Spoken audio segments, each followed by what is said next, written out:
Hello everyone and welcome back to the Horror Hut. Before you drift off, it would be a nice idea if you could leave a comment to let me know where you are listening from. Please don't forget to give the video a like and subscribe to the channel. Right, let's get comfy and relaxed, and let's begin.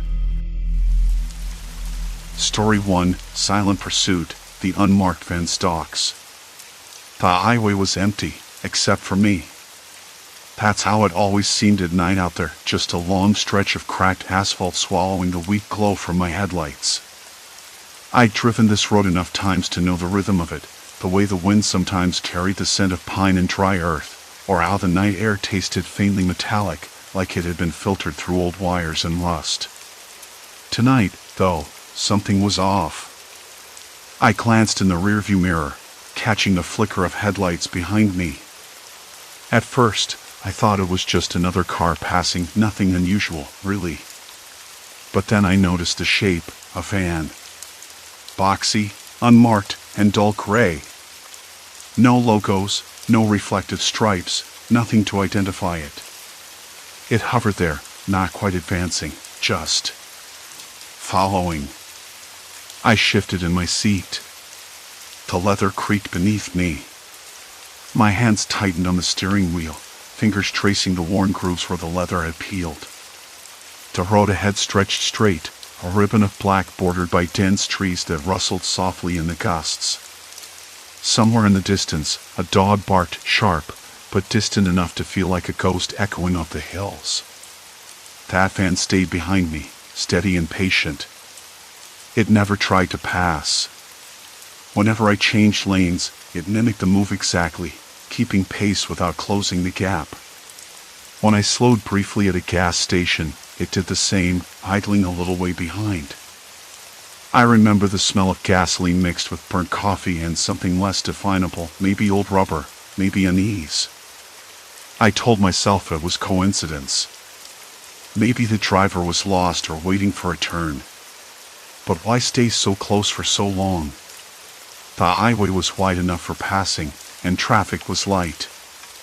Yet the van matched every maneuver, like a shadow at a careful distance. A sudden breeze rattled the window frame. I rolled it up with a soft clunk, the cool night air slipping away and leaving the stale warmth of the car's interior. The dashboard clock glowed 11:17 p.m., its digits blurred slightly from a cracked plastic cover. I wiped the condensation from the window with the sleeve of my jacket, trying to peer into the darkness behind me. I thought about calling someone, anyone. But my phone's screen was dim, the signal weak out here. No bars. Just the faint blue glow of a dead zone. I didn't want to seem paranoid. I told myself I was imagining things, that the van was probably just another traveler on the same route. Still, shadows have a way of stretching longer than they should at night, and the trees lining the road seemed to lean in closer, their branches tapping against the glass like fingernails. The van's headlights flickered once, just a quick blink before settling back into that dull, steady beam. I tried to focus on the hum of the engine, the white lines blurring beneath the tires, the soft scratch of the radio playing a late-night jazz station. The saxophone notes floated around me, soothing but thin, like a threadbare blanket. I allowed myself a small, bitter laugh. "You're just tired," I muttered. "This drive's got you imagining things." But the feeling stuck, a tight knot in the back of my neck that refused to loosen. As the miles ticked by, I found my eyes darting back to the mirror over and over. The van was always there. Not accelerating, not retreating. Just watching. I caught a glimpse of the driver once.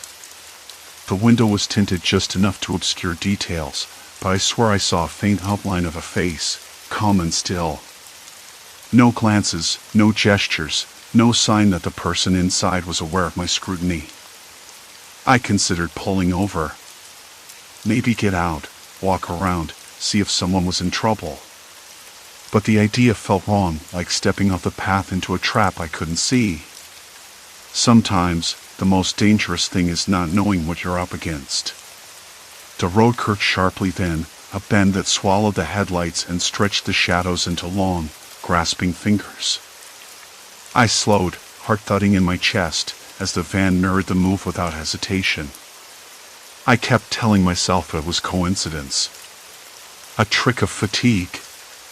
A random driver with no agenda. You probably think I'm imagining things.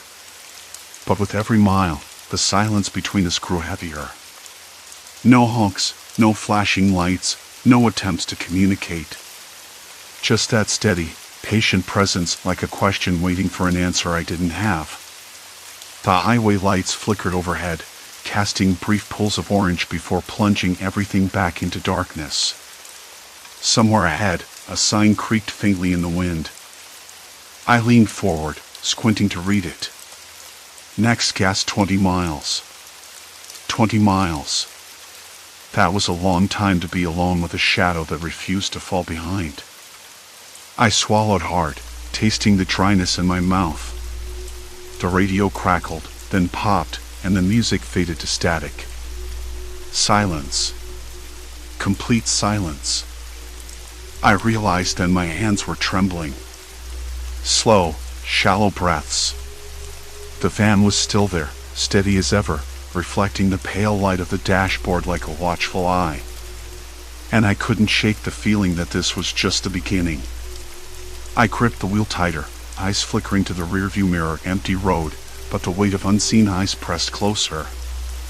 The street lights flickered overhead, casting long shadows that danced just beyond my sight. A low hum thrummed through the tires, the only sound breaking the stillness apart from my ragged breathing. My heartbeat thudded loud enough to drown out the silence, and yet I forced myself to stay calm. Suddenly, the van's taillights blinked once, twice, before vanishing into the darkness. Relief surged through me, but it was fleeting. Something wasn't right. My fingers loosened from the wheel only slightly when the radio crackled again, this time, a voice, distant and broken. Don't trust the shadows. Static swallowed the rest. I blinked, eyes narrowing. The road ahead twisted like a serpent, promising no easy answers. Whatever was coming, I had a choice: drive forward into the unknown, or turn back and face what I'd been running from all along. The road stretched ahead, dark and empty, but I couldn't shake the feeling that something was waiting. I pulled off at the first rest stop, nothing but a single flickering street lamp and a vending machine glowing dimly in the cold night air. The smell of stale coffee and dry asphalt hit me as I stepped out, my boots crunching on gravel. I scanned the parking lot, heart skipping when I spotted the van parked at the far end, its windows blacked out like an empty eye socket.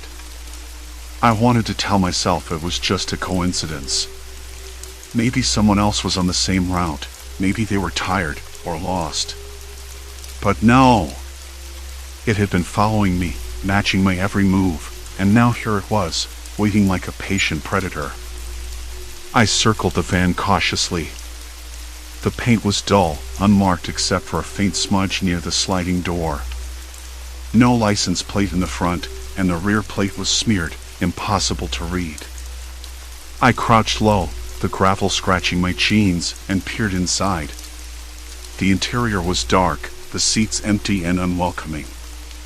No sign of the driver. I listened.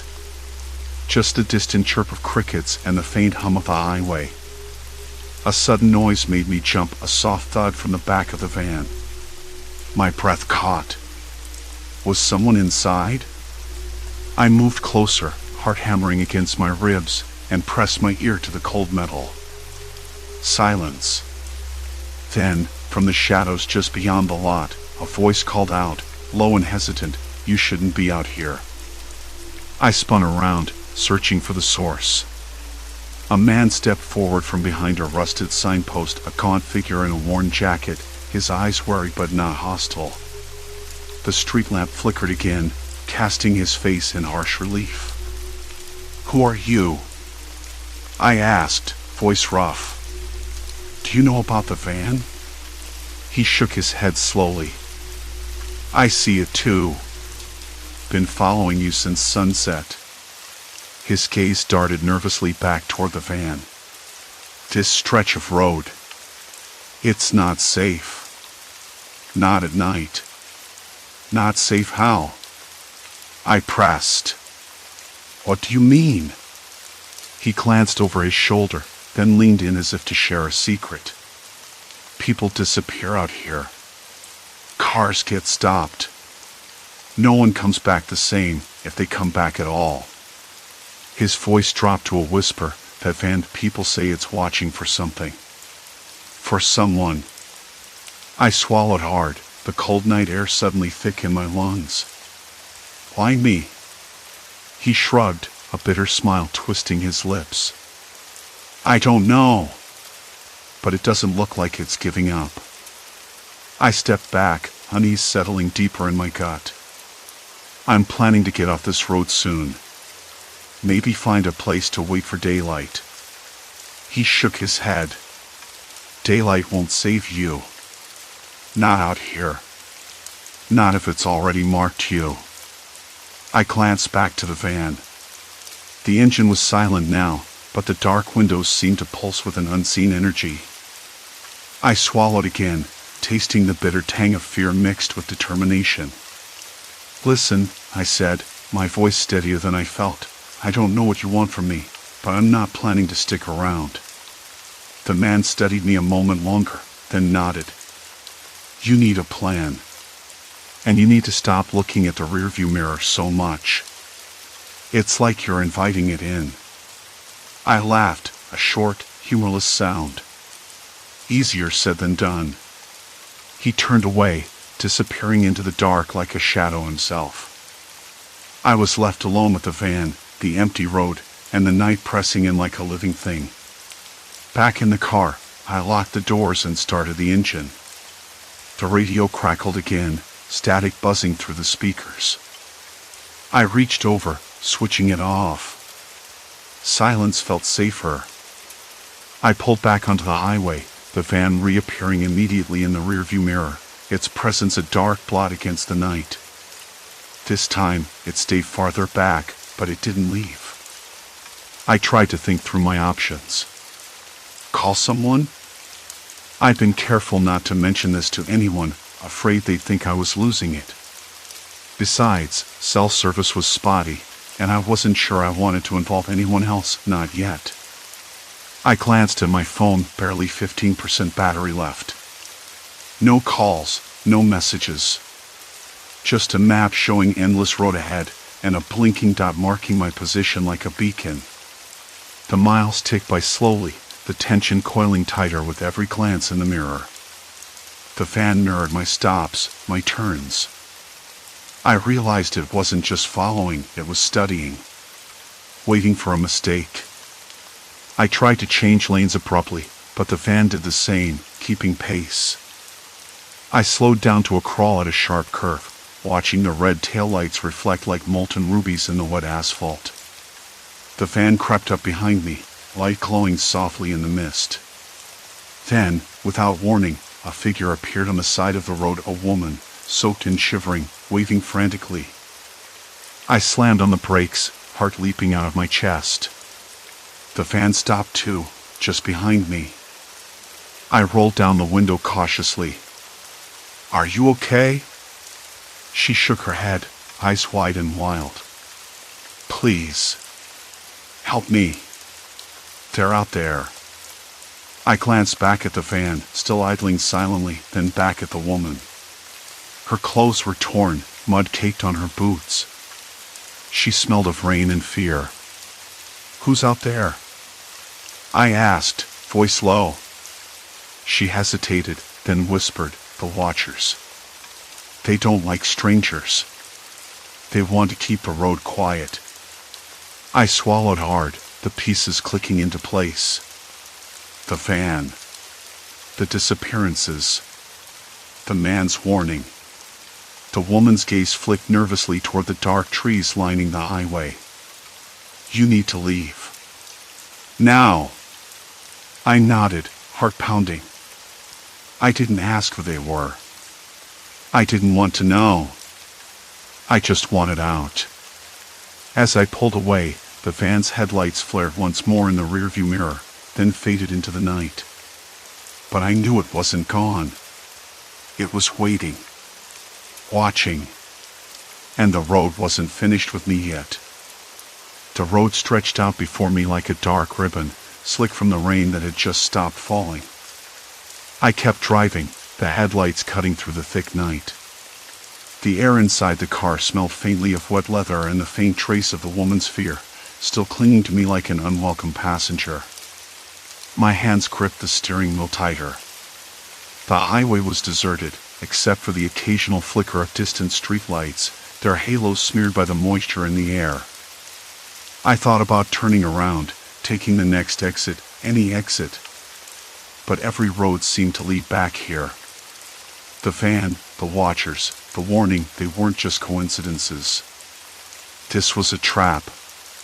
Not one set with ropes or locks, but with something far more suffocating. A psychological snare. I passed a small, rusted sign announcing the next town empty. The kind of place where the streets might as well be abandoned, and every shadow felt like it was watching me back. The woman's frantic eyes flashed in my memory, pleading, desperate. They don't like strangers. That sounded less like a warning and more like a threat. I swallowed hard. My throat felt dry, as if the night was swallowing the moisture from my mouth. The car's heating system coughed weakly, barely keeping the chill out. I flipped the dial up, but the warmth was a thin comfort. Out here, on this stretch of highway, the cold wasn't just temperature, it was the silence pressing in, the absence of sound like a heavy blanket smothering everything. Then it hit me. The van wasn't just following me. It was studying me, yes. But more than that, it was waiting for my decisions, my mistakes, my hesitation. It narrowed every turn and stop, yes, but it was also learning. Calculating. I wasn't just being watched, I was being hunted in the most insidious way possible. I glanced in the mirror again.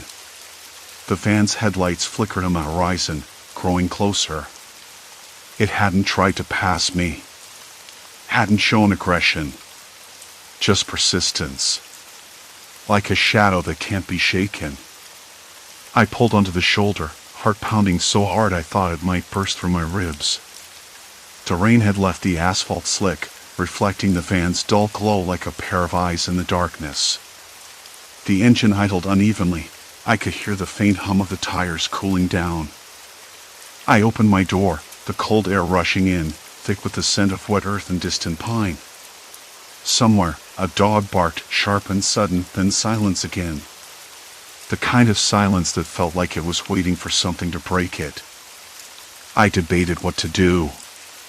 Call 911? The idea felt hollow. Who would believe me? A lone driver, some vague story about a van and the watchers on a deserted highway? The dispatcher would think I was losing my mind. I was losing my mind, weren't I? Footsteps. Soft, deliberate. Crunching on gravel behind the car. I spun around, breath catching in my throat. The woman from before was there, steps hesitant, eyes darting to the trees lining the highway. "They're close," she said, voice barely above a whisper.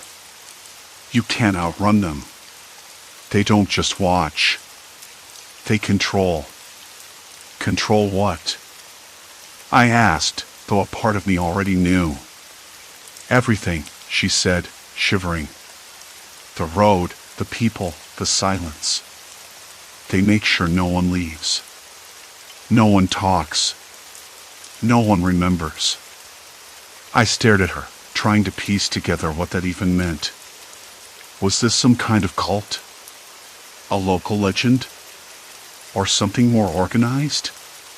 The van, the warnings, the disappearances, this was no random act. This was a system. A machine designed to grind down anyone who stumbled onto it. The van's engine hummed low again, closer now.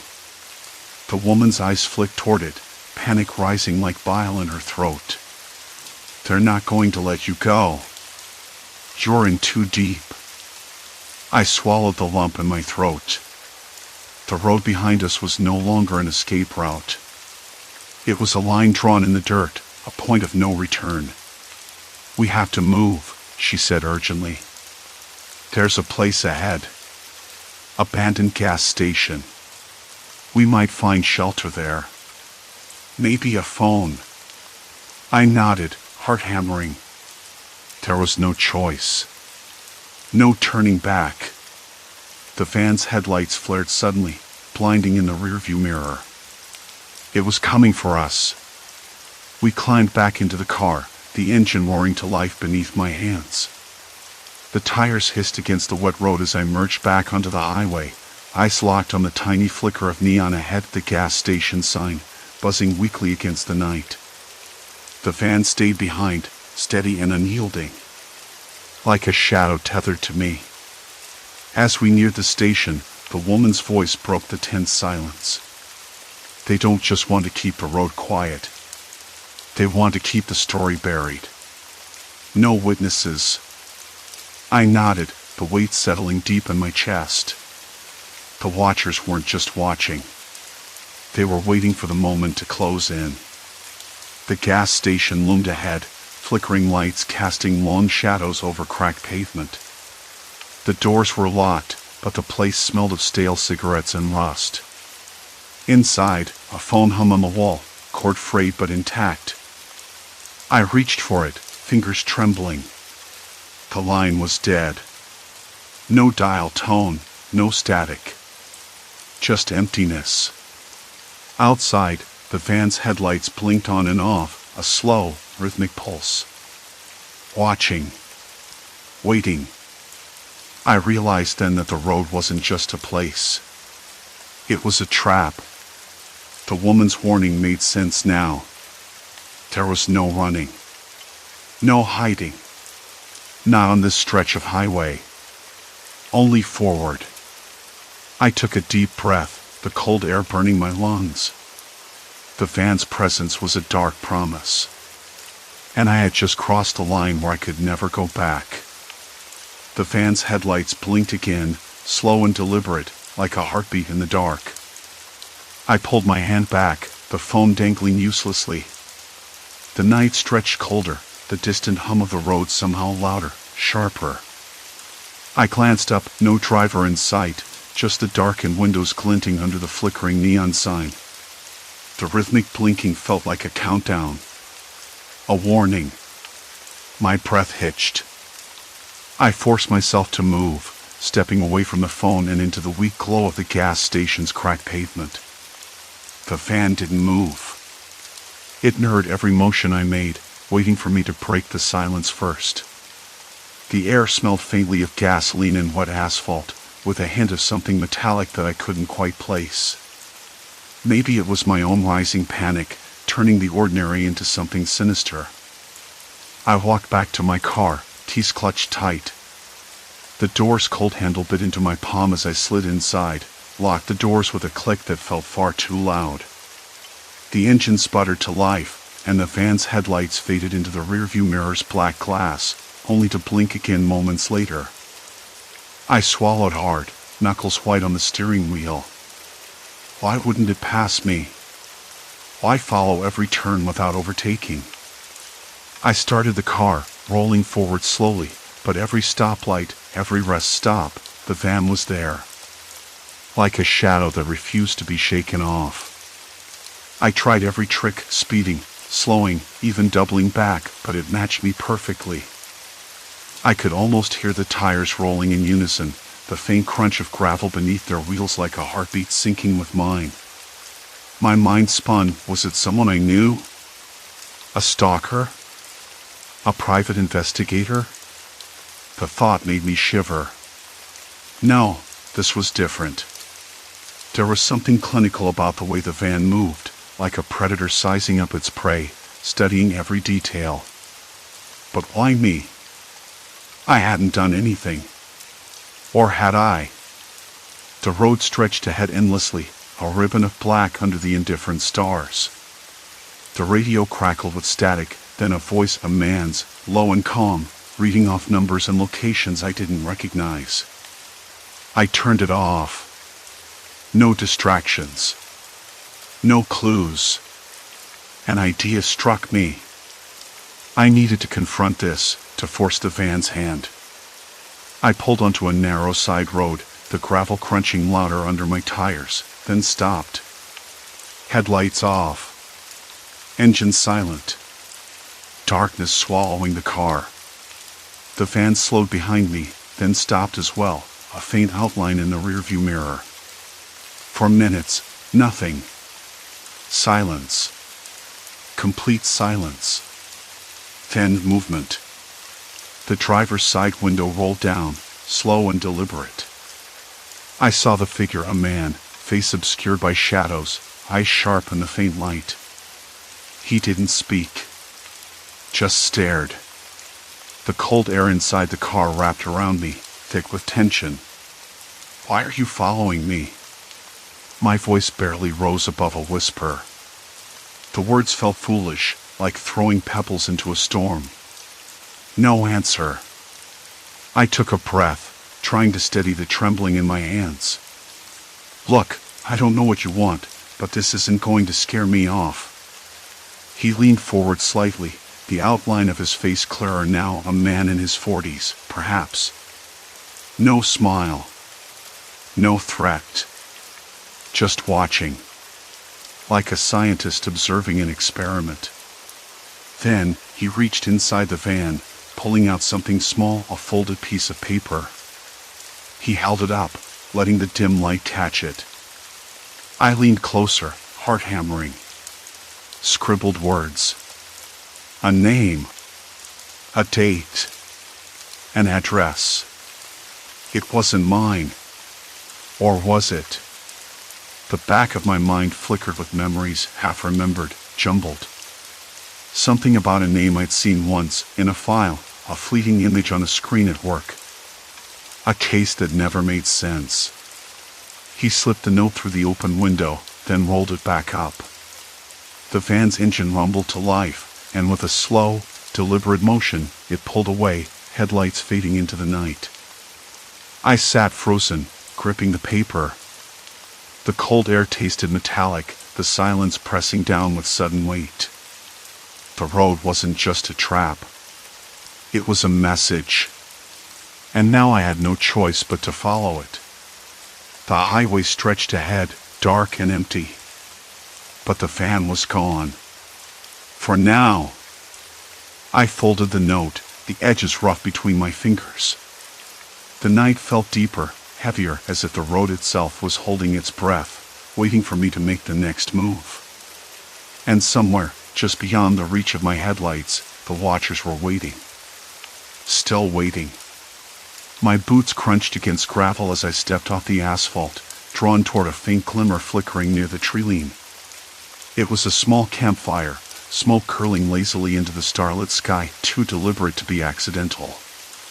Shadows shifted around the flames, figures waiting patiently, faces half hidden in darkness. A voice called out, low and steady. "You're finally here." I swallowed the lump rising in my throat and forced my legs to move forward, each step echoing the weight of unspoken truths. The note burned in my pocket. It was more than a warning now, it was an invitation. And the night, thick with secrets, promised that nothing would ever be the same again. The circle tightened as I approached, eyes gleaming with a mixture of challenge and hope. "We've been watching," the voice continued, "waiting for the moment you choose a side." My fingers brushed the note once more, this time, a spark of resolve ignited within me. The highway stretched out before me like an endless ribbon of black top, the cracked white lines glowing faintly under the halo of my headlights. I kept one eye on the rearview mirror, a habit I'd long since stopped fighting. The van was there, again. The same unmarked, featureless white box, its windows dark and impenetrable. It hovered behind me, steady, patient, as if waiting for something I couldn't name. I pulled off at the next exit, a small cluster of buildings blinking drowsily under the dim glow of a flickering street lamp. My hands trembled just a little as I shifted the car into park. The van followed, turning smoothly behind me, but never closing the distance. It was like a shadow that refused to be shaken, mirroring every move I made, every breath I took. I stepped out, the cold air biting in my cheeks, carrying the faint scent of burnt rubber and something metallic, oil, maybe, or something older, rusted and forgotten. My shoes crunched on gravel, the sound sharp in the quiet. A dog barked somewhere off in the distance, the noise thin and lonely. "Why won't you just leave me alone?" I muttered under my breath, though I wasn't sure who I was talking to. The van sat there, engine off, headlights dark. No sign of life. No driver visible through the grimy windshield.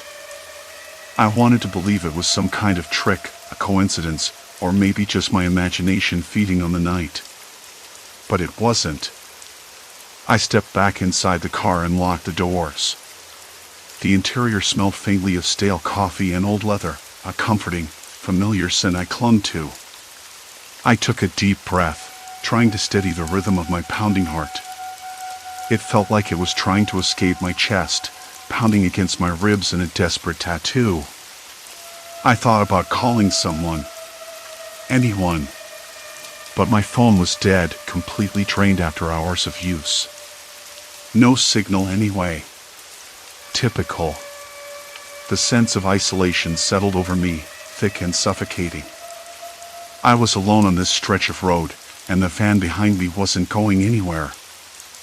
I started driving again, slower this time. There was no point in rushing, no point in pretending this was just another late-night trip.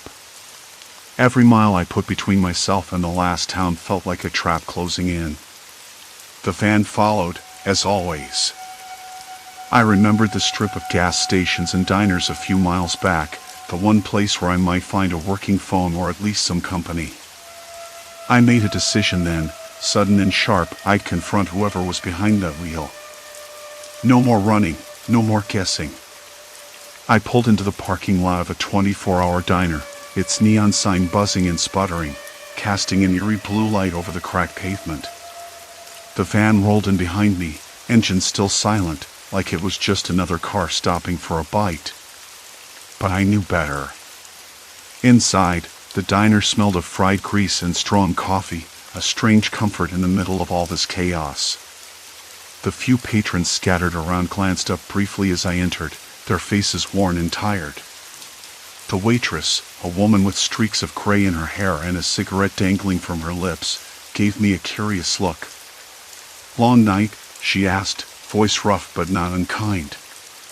"You could say that," I replied, my voice steadier than I'd expected. I glanced out the window. The van was parked just beyond the neon glow, still and silent. "Someone following me," I said, almost to myself. The waitress shook her head slowly. "You're not the first to say that. This stretch of road's got a reputation." She took a drag and exhaled slowly. "They say it's a kind of game. Watch and wait. Some people like to see how long you'll last before you break." I stared at her, uneasy. "A game? Call it what you will." She shrugged. "But I wouldn't get out there alone if I were you." I nodded, feeling a cold knot tighten in my stomach. "I don't have much choice." She gave me a long look, then disappeared into the kitchen. The silence that followed was heavy, like the pause before a storm. I finished my coffee, the bitter liquid grounding me, and stepped back outside.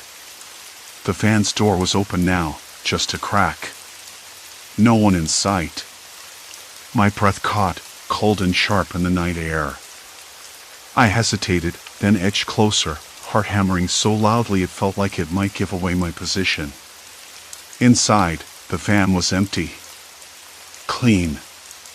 No sign of anything unusual except a single, folded piece of paper on the dashboard. I grabbed it with trembling fingers. Unfolding it revealed a simple message, typed and precise: "Not all who follow intend harm. Sometimes, it's just to understand." I blinked, confusion swirling with relief and suspicion.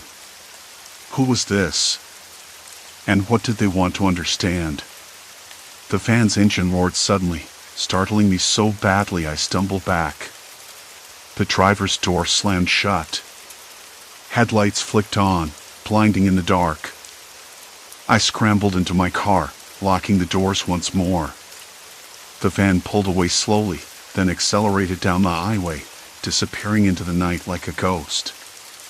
I sat there for a long time, hands gripping the steering wheel, breath coming hard and fast. The message felt like a puzzle piece, but it didn't fit anywhere I knew. When dawn finally broke, pale and tentative over the horizon, I started the car and pulled back onto the road. No van followed this time. I wasn't sure if I'd imagined the whole thing or if it was some kind of warning, or maybe a test. The emptiness around me felt less hostile now, but the memory of that van lingered, a shadow etched into the edges of my mind. Driving away from that stretch of highway, I realized something had changed. I'd faced the unknown, or at least what felt like it, and come out the other side. Not unscathed, not entirely whole, but still moving forward. Sometimes, the scariest things aren't what's behind you. They're the questions you carry inside, the ones you don't have answers for yet. And maybe that was enough. Story 2, Forest Sentinels, When Wildlife Watches. It was the kind of morning that seemed designed to lull you into a false sense of peace. I was hiking to a remote cabin I'd rented for the weekend, a place I'd found by accident on a forgotten website that promised solitude and the kind of silent city life I hadn't heard in years. The cabin sat deep in the northern woods, miles from the nearest town, and the trail to get there was a narrow ribbon of dirt and roots, often swallowed by underbrush and shadows. I told myself I'd be back by Monday, just in time to reset and face the usual grind. That's what I thought then. The first 2 hours were easy. I followed the well-worn path past moss-covered boulders and the occasional cluster of wildflowers timidly poking through the leaf litter. The forest smelled of pine sap and wet earth, a scent so familiar it felt like home. Birds trilled in the distance, their songs fragmented and hesitant, like they were testing the air. At one point, I stopped to wipe sweat from my brow and noticed a red squirrel dart across the trail, its movements quick but deliberate. Nothing unusual there. Just a squirrel. But then the animal started to behave oddly. I saw a family of deer standing unnaturally close together, their heads lifted in unison, ears swiveling sharply as if tuned to some secret frequency. They moved silently, no rustling twigs, no snapping branches, just a fluid, mechanical glide through the undergrowth. It made my skin prickle, like I'd stepped into a dream where the rules were rewritten but not explained. I laughed quietly to myself, shaking off the chill that crept up my spine. Get a grip, I muttered under my breath. It was probably just me being jumpy, or maybe the early morning fog playing tricks on my eyes. Still, I cast a glance over my shoulder, half expecting someone or something to be watching. That's when I heard it. Not a sound, really, but an absence. Silence. Complete silence. The birds stopped singing all at once. The wind seemed to pause, the trees frozen in place. Even the squirrels ceased their chatter, like the forest was holding its breath. A faint rustling came from deeper in the woods, too faint to place but close enough to unsettle. My fingers stiffened around the straps of my pack. It was then I noticed the deer had shifted into a tight circle, their bodies pressed close, eyes wide and darting. One of them, probably the largest, snorted sharply, a sound so sudden it felt like a warning.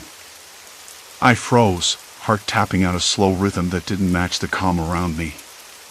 The forest had gone from peaceful to watchful in seconds. I tried to tell myself it was nothing. Maybe a predator nearby or some natural instinct kicking in.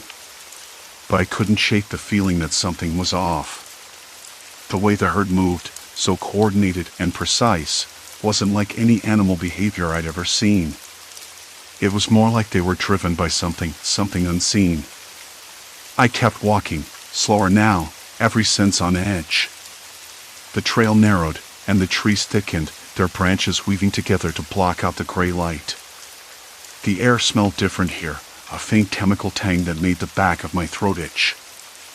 I stopped to rub my hands over my jeans, noticing a faint dusting of fine powder clinging to the fabric. I tasted the air and caught a metallic tang, subtle but unmistakable. "Great," I whispered, wiping my mouth. Just what I needed. I glanced around, trying to spot the source of the smell. There was a small clearing up ahead, where the trees thinned enough to let in more light. I decided to take a short break there, hoping the open space would ease my nerves. As I set my pack down, I caught movement out of the corner of my eye, a blur of dark shapes slipping between the trunks. The animals. Not just deer anymore, but smaller mammals too, shifting and flowing like a living tide. They moved without sound, a silent, writhing mass that defied everything I thought I knew about the forest. My throat tightened. I wanted to step back, but curiosity rooted me in place. Something was happening here, something I couldn't ignore. I pulled out my phone, hoping for a signal. Nothing. The screen blinked empty bars, the little icon mocking my isolation. I tapped the screen again. No luck. The cabin was still miles ahead, and out here, the world felt like it had shrunk to just me and the silent beasts. I tried to shake the unease by focusing on the trail, counting my steps, anything to distract myself. The ground beneath was soft, soaked from recent rain, and the smell of damp leaves mixed with that metallic undertone grew stronger. My fingers trembled as I reached into my pack for the water bottle. The cool plastic was a small comfort, but the water tasted faintly bitter, like it had picked up something strange along the way. That's when I noticed the footprints. Not mine, something else. Large, cloven hoofs pressed into the mud, but arranged in tight, unnatural clusters. They weren't random, they formed patterns, almost like deliberate markings. I knelt to examine them, the cold seeping into my knees. A low rustling came again, closer this time. I looked up sharply. The animals had gathered just beyond the edge of the clearing, their eyes reflecting the dim light. They didn't lunge or charge, but their presence felt like a wall closing in. I swallowed hard and stood, the hairs on my neck prickling. "Hey," I said softly, unsure if I meant to calm them or myself. "I don't want to bother you." The forest responded with silence. I looked toward the cabin, a squat wooden structure barely visible through the trees, its paint faded and peeling. It should have been a refuge, a place to rest and regroup. But now, it felt like a trap waiting to snap shut. I took a deep breath, tasting the strange air again, and started walking. The animals moved with me, shadows at the edge of my vision, silent and watchful. I wasn't sure if they were guarding something or warning me away. Either way, I knew this was no ordinary hike. Something was very wrong here, and I was already too deep to turn back. I didn't sleep much that night. The cabin's thin walls seemed to hold every creak, every whisper of the woods. Outside, the animals stayed clustered just beyond the tree line, their glowing eyes like distant lanterns flickering in the dark. Silence. Complete silence. Not a rustle, not a snap underfoot. It was as if the forest itself were holding its breath. Morning came thin and gray, the kind of light that makes colors dull, like someone had drained the saturation out of the world.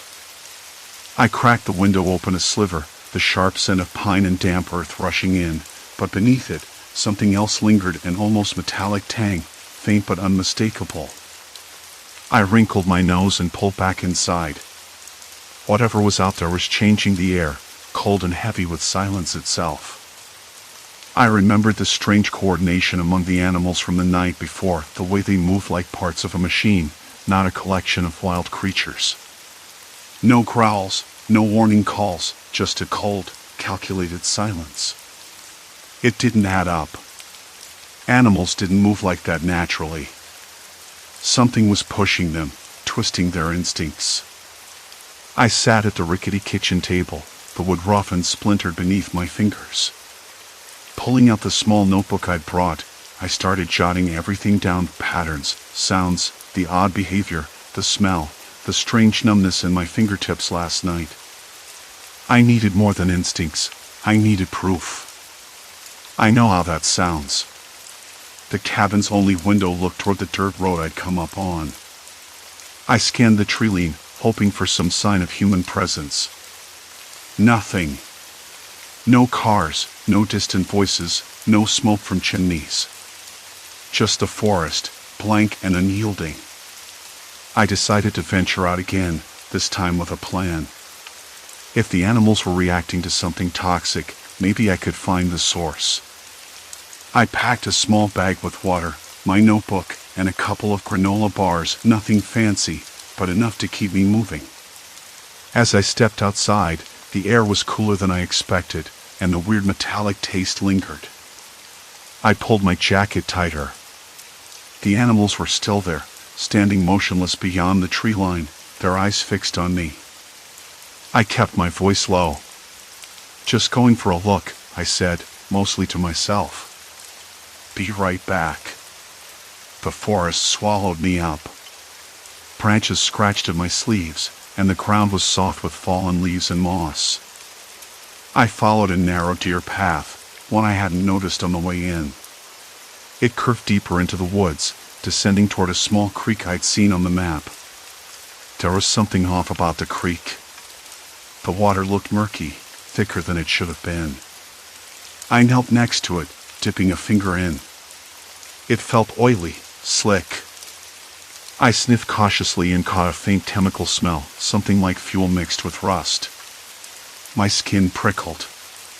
Pollution didn't belong here, not this far up in the mountains. I pulled out my phone, hoping for a signal, but still nothing. The screen blinked no service in tiny letters. Great. I stood up and scanned the area, trying to spot anything unusual. Then I saw it, a rusted barrel, half buried in the mud near the creek's edge. It looked like it had been there for months, maybe years, but something about it felt recent. The faded label was indecipherable, worn away by rain and time. I circled around the barrel, careful not to touch it. The ground nearby was stained dark, almost black in patches. The smell was stronger here, and I realized the animals must have come down to the creek to drink. That explained their strange behavior. They were being poisoned. A knot tightened in my stomach. How many had already been affected? How long had this been going on? The animals weren't just scared or territorial, they were victims. And if the water was contaminated, I wasn't safe either. I backed away slowly, my boots sinking into the wet earth. The silence around me felt heavier now, like the forest was holding a secret it didn't want to share. On the way back to the cabin, I kept my eyes peeled for signs of human activity. That barrel didn't just appear out of nowhere. Someone had dumped it here deliberately, and not long ago.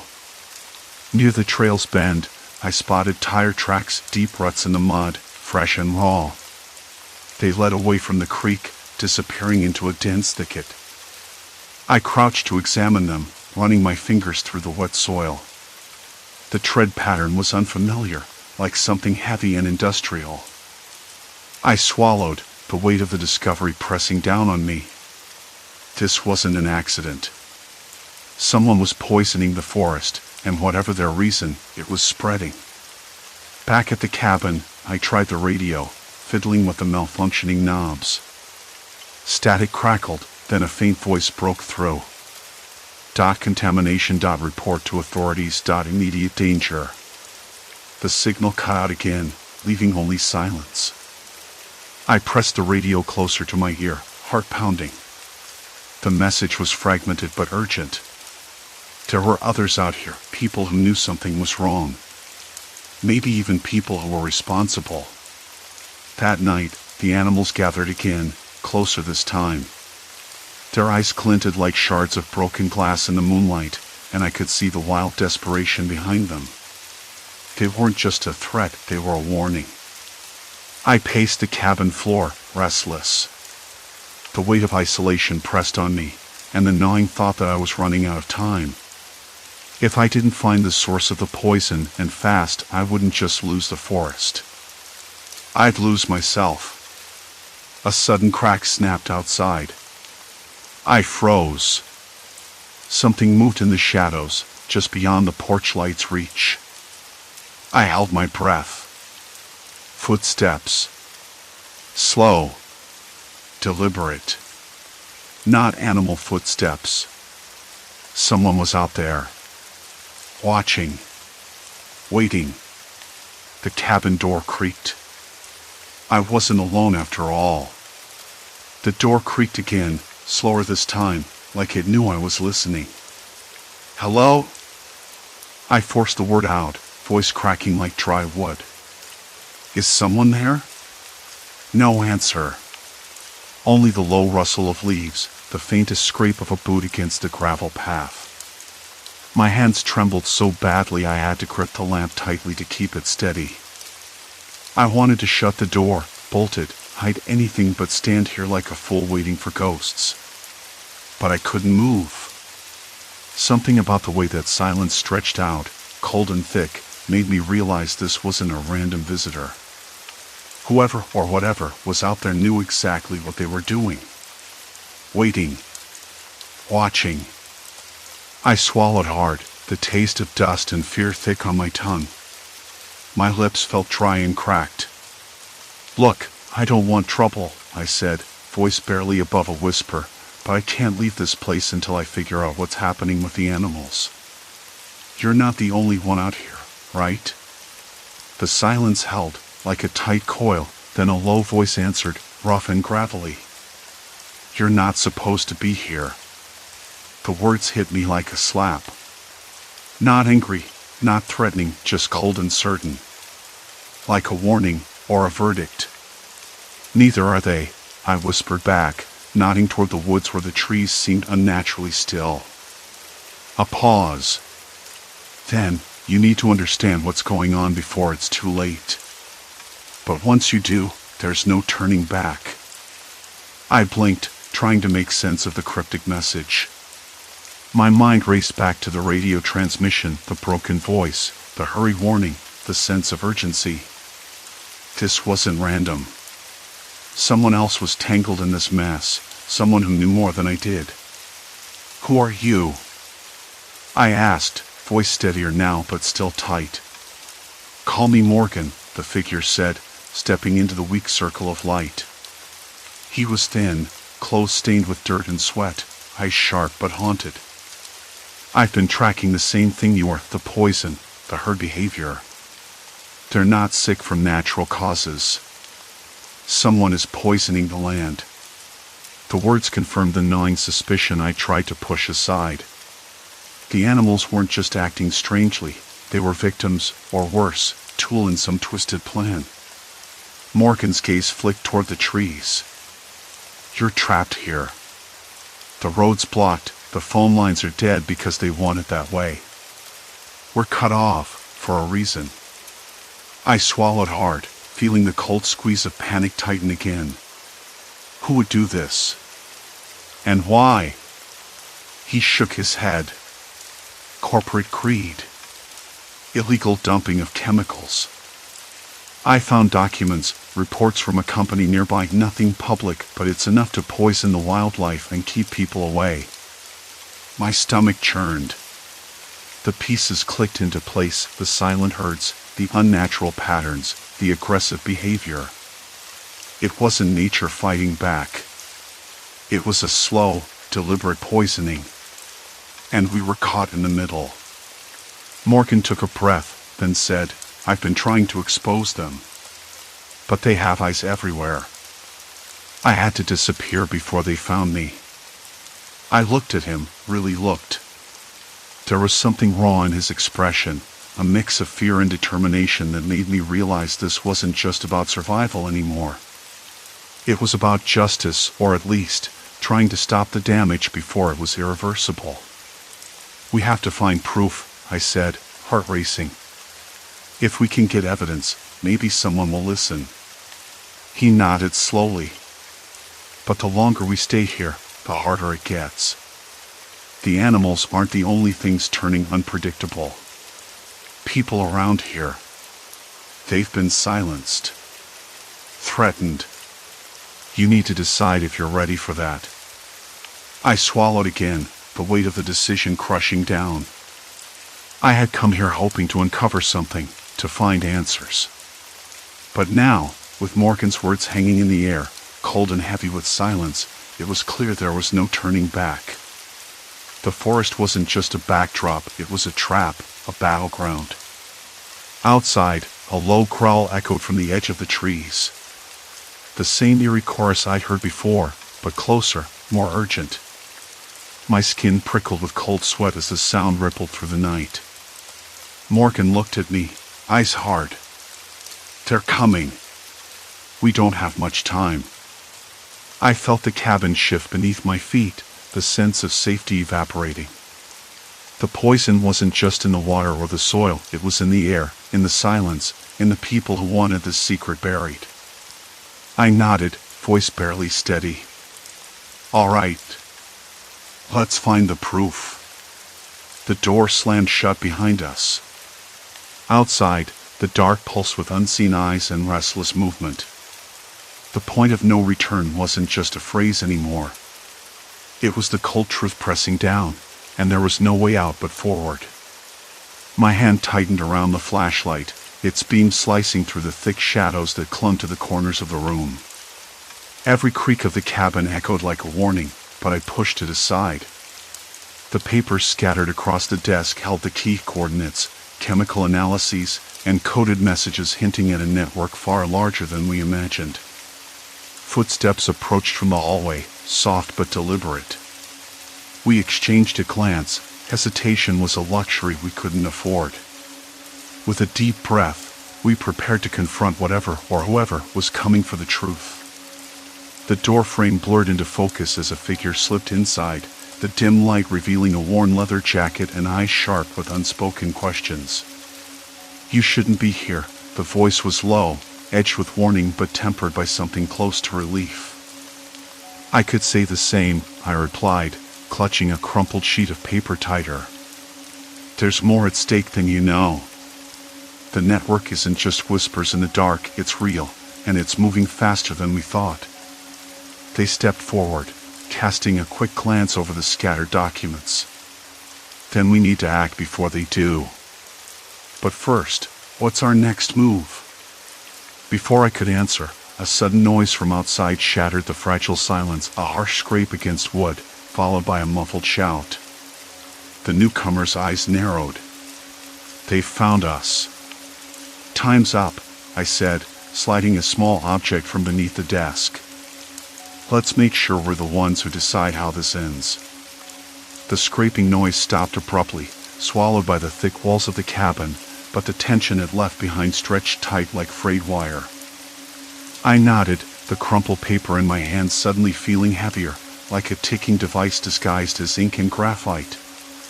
The notes, hastily scrawled observations about chemical runoff, wildlife behavior, and the silent, aggressive herds I'd witnessed, suddenly seemed less like random data and more like a countdown to disaster.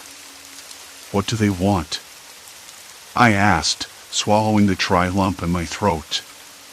My voice sounded hollow in the cramped room. "Control," he answered, then paused, as if weighing whether to say more. "And silence." Silence. It was the one thing the animals hadn't given me. Ever since I'd stepped off the main trail, the wildlife had been anything but quiet. Instead, they moved with unnatural precision, birds flitting in unison, deer pausing like sentinels, their eyes wide and unblinking. It was like they were being watched, herded, controlled by something unseen. Now, it seemed, I was being watched too. The cabin was dim, the only light coming from a flickering oil lamp on the table. Shadows danced over peeling wallpaper, revealing patches where moisture had eaten away at the plaster. The air smelled damp, dirt, mold, and something metallic, almost like blood but sharper. I rubbed my arms, the chill creeping in from the open window behind me. We couldn't stay here. The man moved to the door and peered out cautiously, then closed it softly. They're organized, he muttered, and well-equipped. Not just locals, either. More like hired hands. The phrase hit me like a punch. Hired hands. People who wanted to keep this place and whatever poison it held secret.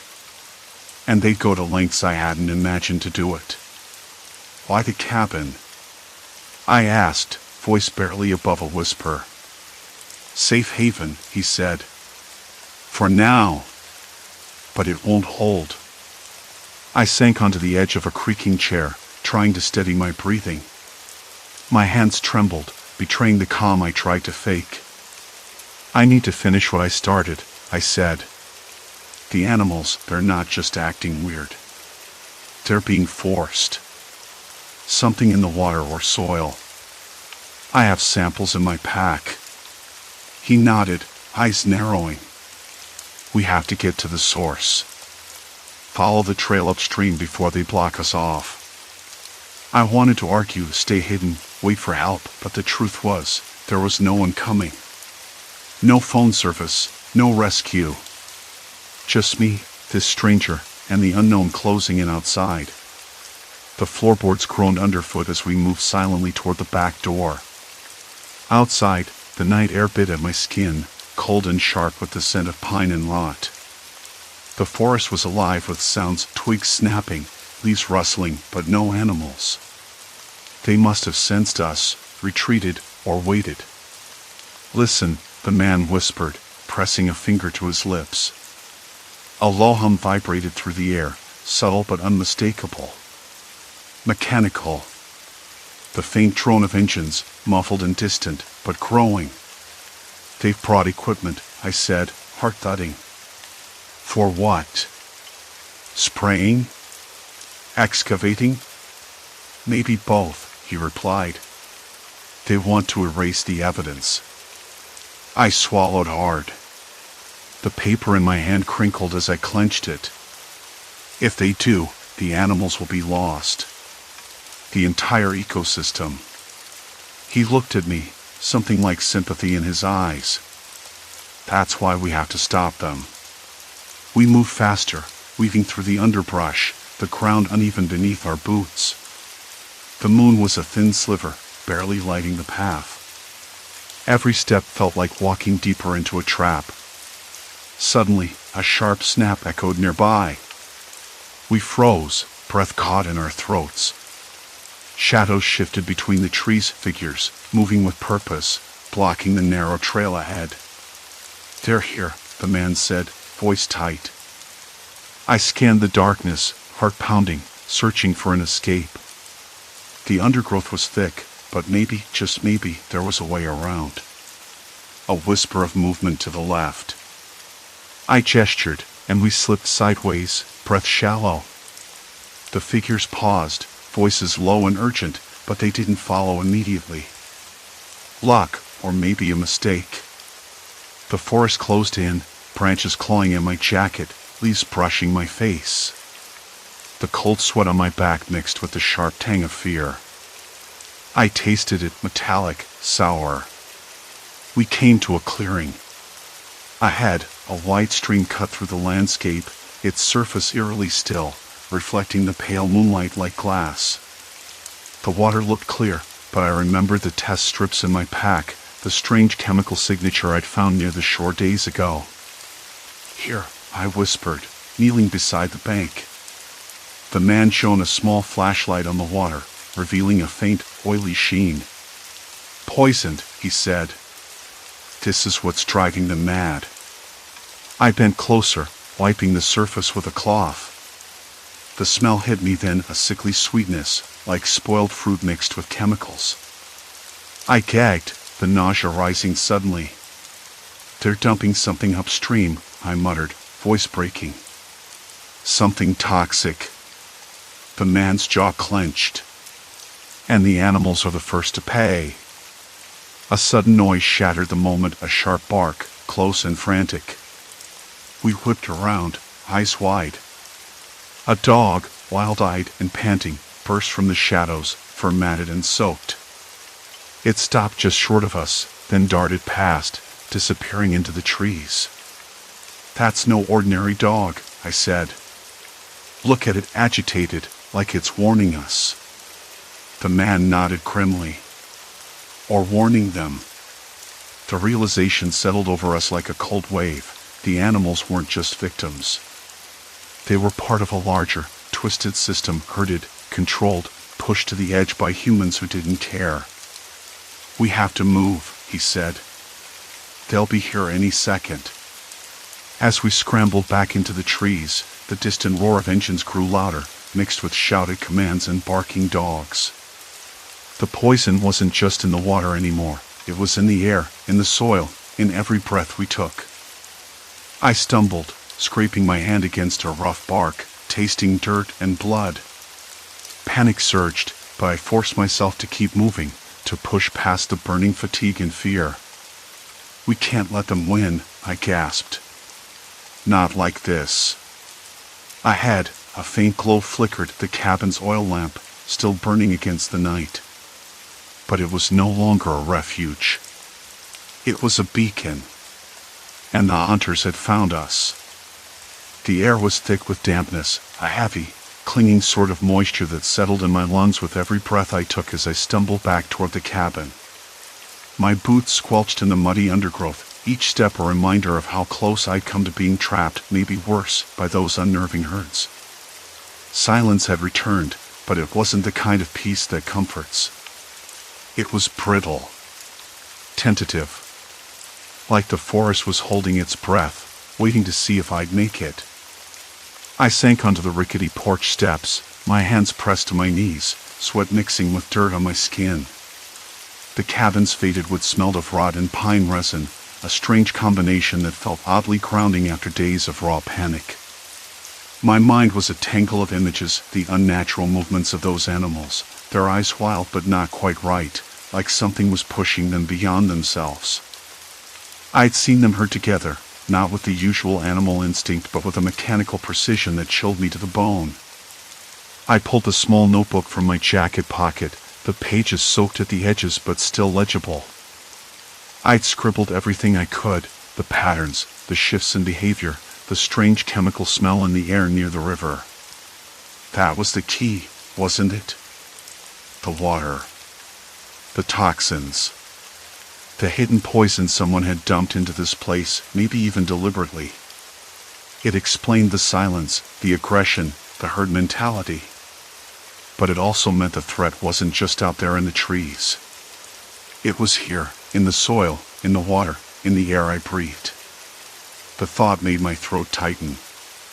I had no phone signal, no way to call for help. The cabin was my last refuge, but I wasn't sure how long it would hold against whatever was coming next. At that moment, the wind shifted. It carried a faint, chemical tang that made my skin prickle, sharp, acrid, bitter. I turned toward the tree-line, heart stumbling.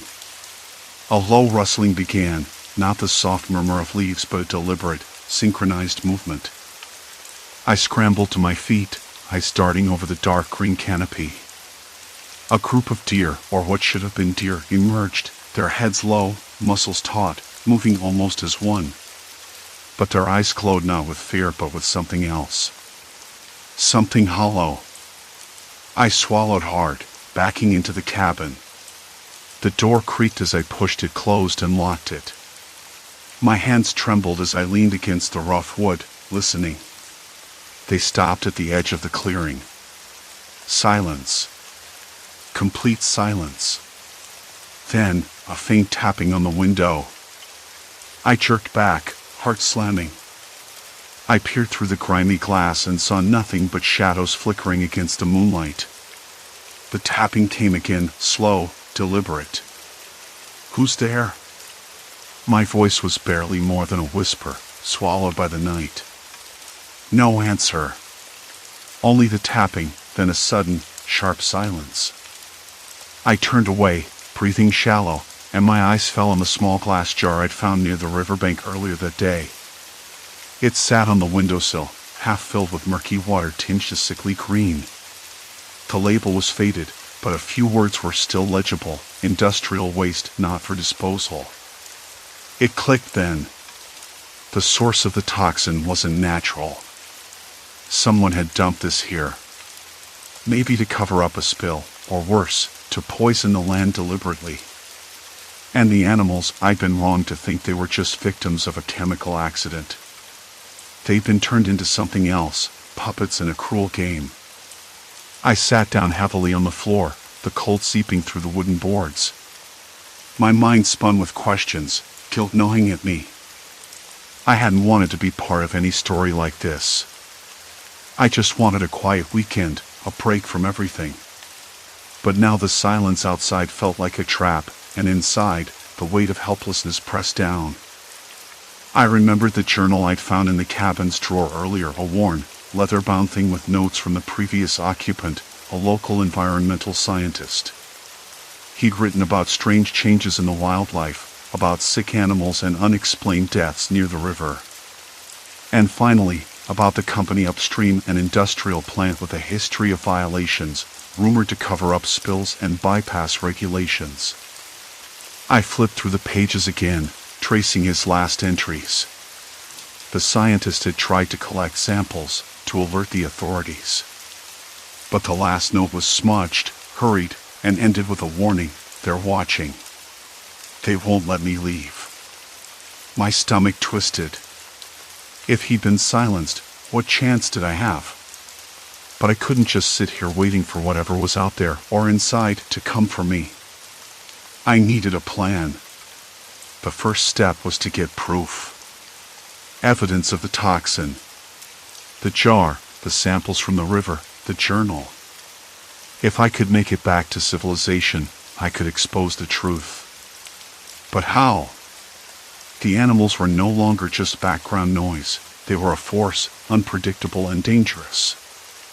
I spent the next hour packing the essentials into my backpack: the jar, the notebook, the journal, and a few scraps of food I could carry. Outside, the forest remained unnervingly still. Then, just as I was about to step off the porch, a faint barking echoed from the distance. A dog? It seemed impossible. No other humans around for miles. The sound was urgent, but not panicked.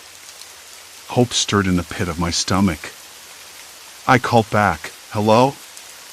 Is someone out there?" My voice cracked like dry wood. The barking came again, closer this time. I grabbed a flashlight, flicked it on, and pointed it toward the tree line. A figure emerged, a man, maybe in his late 40s, wearing a weathered jacket and a wide-brimmed hat. His eyes were sharp, wary, but not unkind. "You're the one who's been messing around near the river?" he asked, voice low but firm. "Trying to," I replied, stepping forward cautiously. "Do you know what's going on?" "The animals, they're not right. There's poison in the water." He nodded grimly. "Been watching it all for months. Tried to go to the authorities, but they don't want to hear it. Company's got too much influence. Folks around here are scared. Some don't want to lose their jobs, others just don't want to believe." I swallowed the lump in my throat. "We have to get proof out. There has to be a way." He glanced at the jar and journal. "I can get you down to the highway. From there, you might get a signal." Relief was sudden and sharp. "Thank you. I don't know what I'd do without help."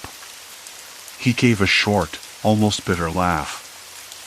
"You're not the first to try saving this place. Just don't expect it to be clean or easy." We moved quickly, the dog trailing behind us like a shadow. The forest seemed to lean in, watching. Story 3, Fractured Sight, Haunting Visions After Trauma. The first thing I noticed was the silence. Outside, a street lamp flickered unevenly, casting long, uneven shadows across the cracked pavement. I could smell the faint, sharp scent of rain lingering in the air, though the sky was clear. There was something off about that, too, but I couldn't name it yet. My head throbbed gently, a dull, persistent ache behind my eyes that no amount of aspirin seemed to touch. I rubbed my temples, trying to chase away the fog that had settled over me since the accident. It had been 3 weeks now, but some mornings still felt like waking up inside someone else's dream.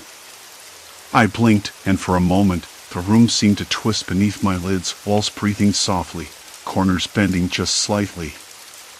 I shook my head as if to clear it, but the feeling lingered.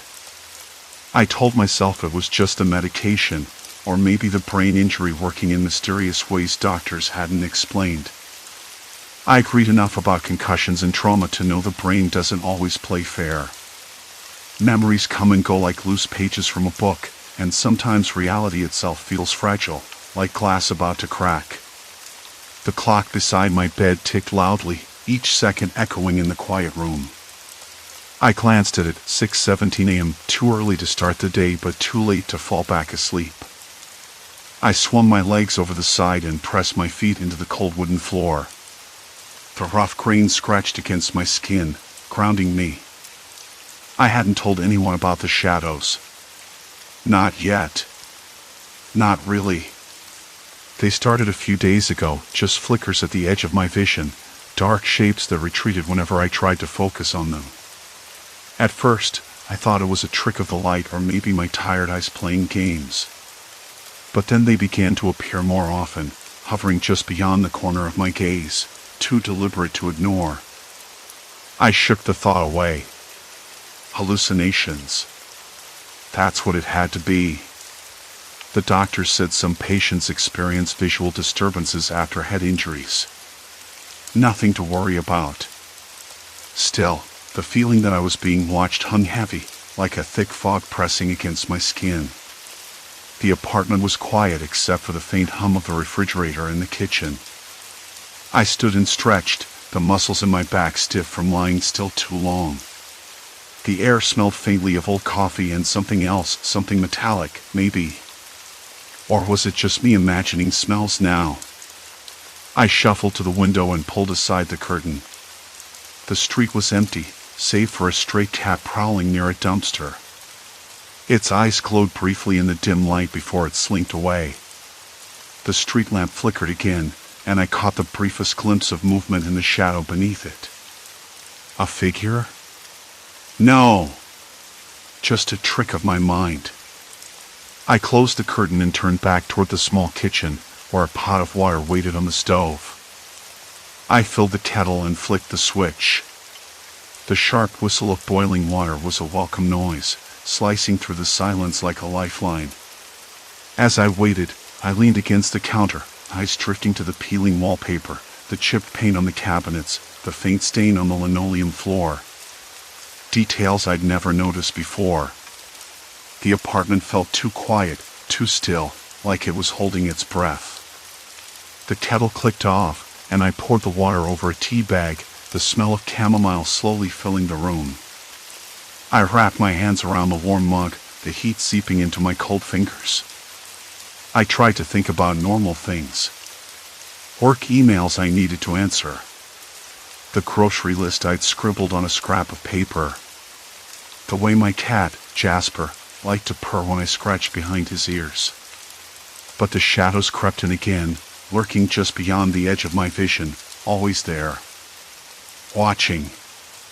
I told myself to ignore them. Focus on the here and now. But when I glanced toward the living room, my breath caught. There was a figure standing by the window. No, not standing. Waiting. A silhouette, tall and dark, blurred at the edges like smoke. I blinked hard. Nothing. A shiver ran down my spine. I hadn't heard the door open or footsteps. No one should be here. I crossed the room slowly, each step measured, the floor creaking underfoot. The silence was suffocating. I reached the window and looked out. Nothing. Just the empty street and the flickering lamp. My heart hammered, though I told myself it was just nerves, the lingering shock of the accident. I turned around. The room was empty. No shadows. No figures. But the feeling stayed. Like someone had pressed their palm against my back and left a mark I couldn't see. I swallowed hard and tried to steady my breathing. Maybe I was imagining things. Maybe the stress was getting to me. I knew how that sounded, but the truth was, I didn't trust my own eyes anymore. I sat back down, the chair scraping softly against the floor. Jasper jumped onto my lap, purring loudly, and I stroked his fur, smooth and warm beneath my fingers. The normalcy of the moment was a balm, but even as I calmed, I could feel those eyes, those unseen eyes, watching from just beyond the light. I was not alone. Not really.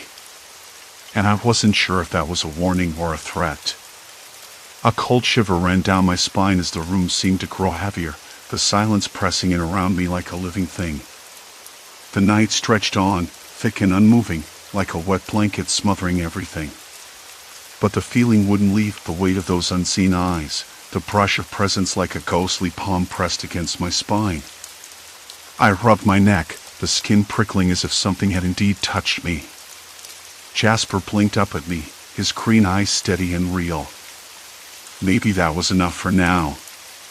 I tried to name the feeling, unease, paranoia.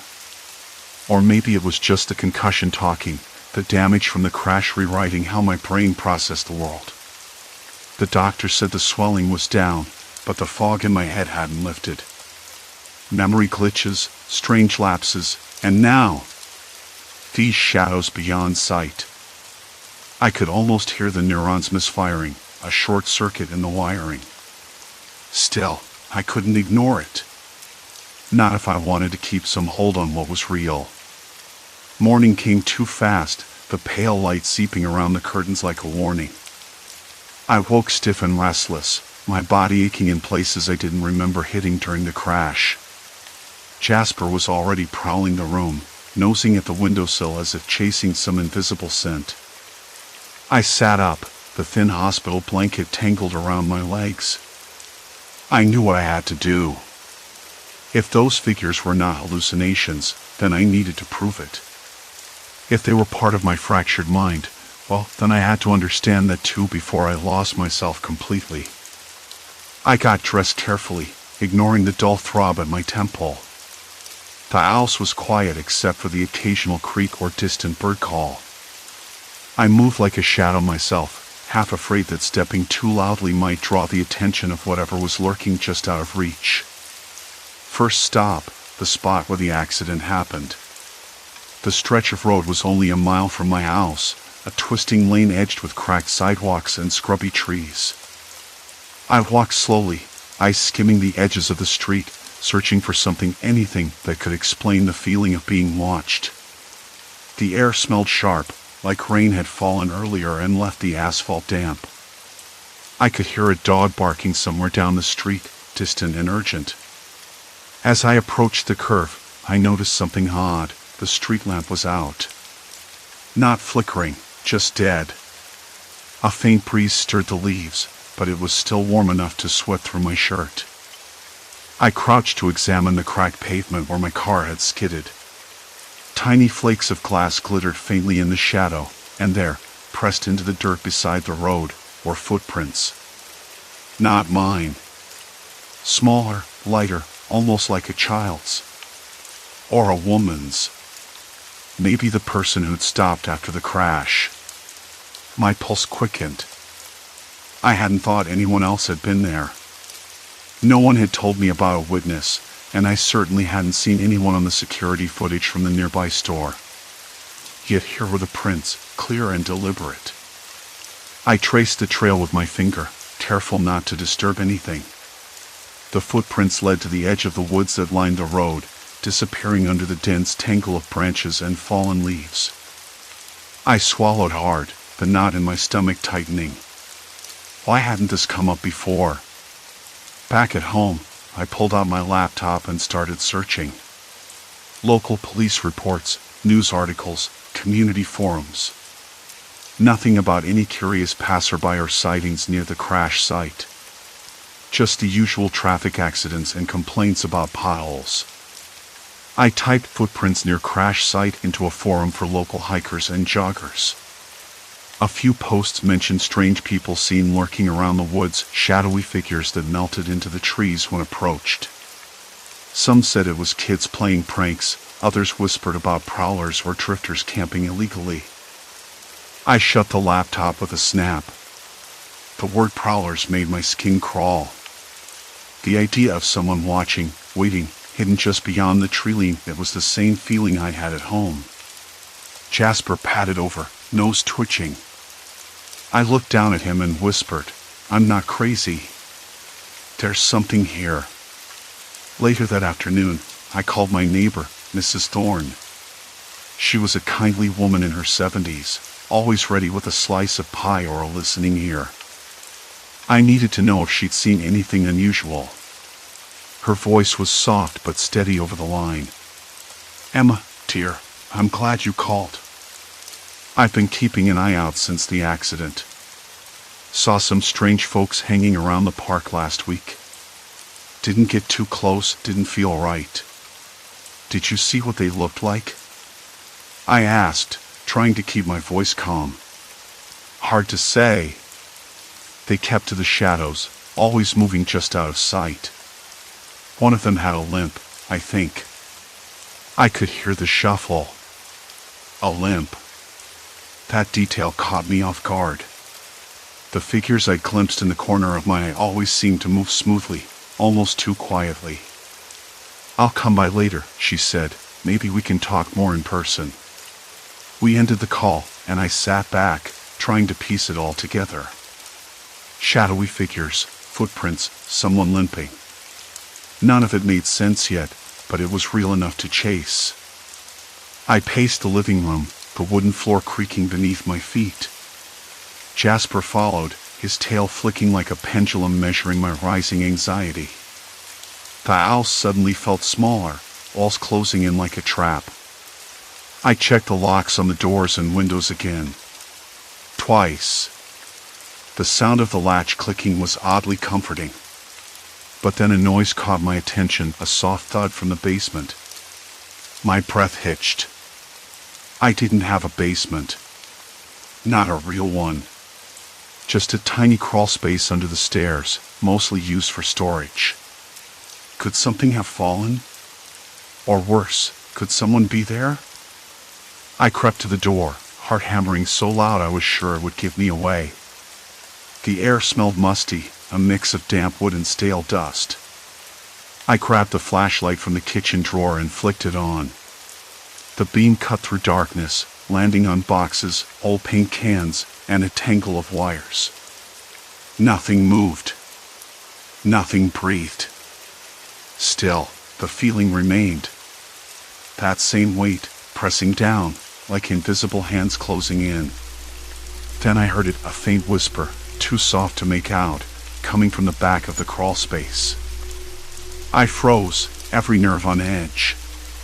The voice sounded like a warning or a plea. I strained to listen, but it was gone. I swallowed the lump in my throat and backed out slowly, shutting the door behind me with a soft click.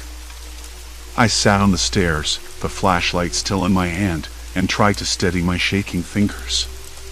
The line between what was real and what was imagined was blurring faster than I could track. Was my brain playing tricks, or was there someone or something inside my house? I glanced at the window. Outside, the shadows were gathering again, thickening as dusk settled. But when I blinked, there was nothing. Just the night. And me. And the quiet, watching. The question wasn't if they were out there anymore. It was when they'd move. The night outside thickened, pressing against the window pane like a living thing, and the shadows seemed to pulse with intent. I stayed on the stairs, flashlight still clutched in my trembling hand, listening. The whisper had vanished, but the silence that followed was almost worse. It wasn't empty, it was waiting. I tried to breathe evenly, but the air felt stale, heavy with dust and something else. Something faint, metallic. Like the scent of old pennies, but sharper. It reminded me of the hospital room after the accident, that sterile smell mixed with antiseptic and fear. That memory tightened my throat. I looked back toward the crawlspace door.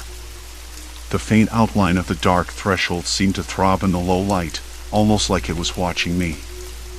I told myself it was nothing. Just my brain misfiring.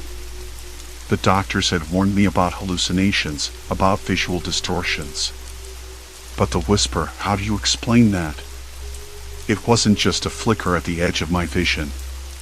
It was a voice. A warning, maybe. Or a plea. My legs moved before my mind caught up. I stood and crossed the creaking floorboards toward the door, the flashlight beam bouncing across the walls cluttered with peeling wallpaper and crooked picture frames. I kept looking over my shoulder. The house was too quiet. Even the old radiator had stopped its usual clanking. I reached the crawl space and knelt, glancing inside. The beam cut through the black like an item, revealing stacked boxes, cobwebs, and that maze of wires I'd seen before. But there was something new, a small, folded piece of paper tucked between two crates. I pulled it out carefully, the paper brittle and yellowed. I unfolded it, heart hammering so hard I thought it might burst through my ribs. The handwriting was neat but hurried, the ink smudged in places. They watch. Always watch. Don't trust the quiet. They know you saw. A cold shiver ran down my spine. The words weren't mine. I'd never seen this note before. How long had it been here? Days? Weeks? And who had written it? The whisper wasn't in my head. Someone else was here. Someone who knew about the shadows. I stuffed the note into my pocket and stood up, the floor creaking sharply beneath me. I spun around, flashlight beam slicing through the darkness. No movement. No sign of anyone. But the feeling of being watched was stronger, more urgent. I needed a plan. I couldn't just sit here, pretending this was a hallucination. Not anymore. The line between real and imagined had blurred so much I wasn't sure which side I was on. But whoever left that note believed in a threat. That was enough. I headed toward the front door, but the lock clicked in a way it never had before. Not locked, not quite, but manipulated. I tugged at the handle. It didn't budge. Panic surged, hot and suffocating. My hand shook as I tried again. Then I heard it, footsteps, soft, deliberate, from the other side of the house. Slow and steady. I ducked behind the sofa, heart slamming against my ribs. The flashlight slipped from my fingers, landing with a muted thud on the floor, its beam wobbling crazily.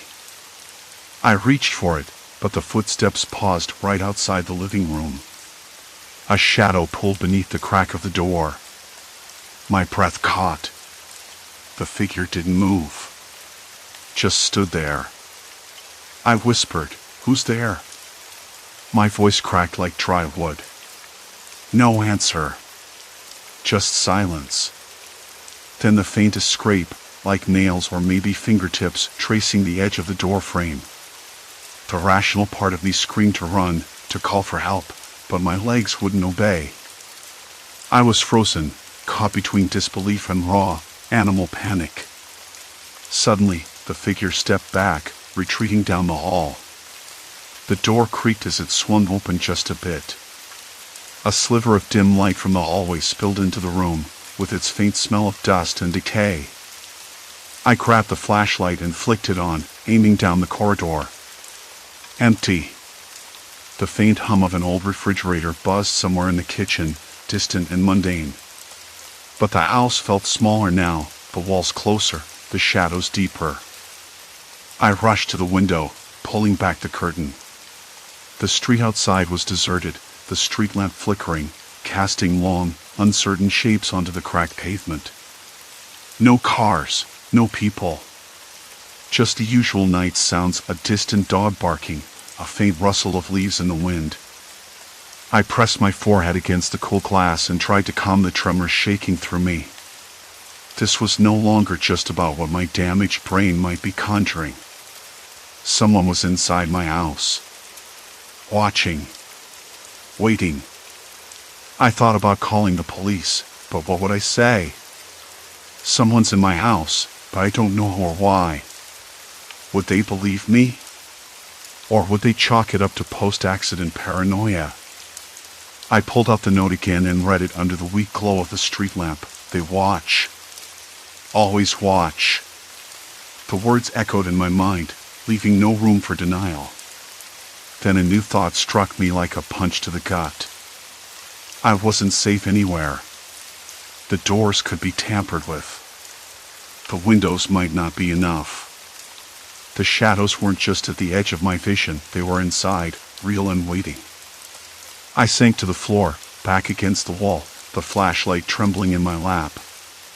I needed to figure out who was doing this. And fast. Memories flickered, snippets from therapy sessions, conversations with doctors. Your accident affected your perception. But if you feel endangered, trust those instincts. Instincts. Right now, mine screamed to run. But where? The hospital? The neighbors? I doubted anyone would understand, and who knew if they weren't already watching? A soft creak from upstairs. My breath hitched. Whoever was here was moving with purpose, not hiding. They knew the house. Knew me. I reached for my phone. No signal. Of course.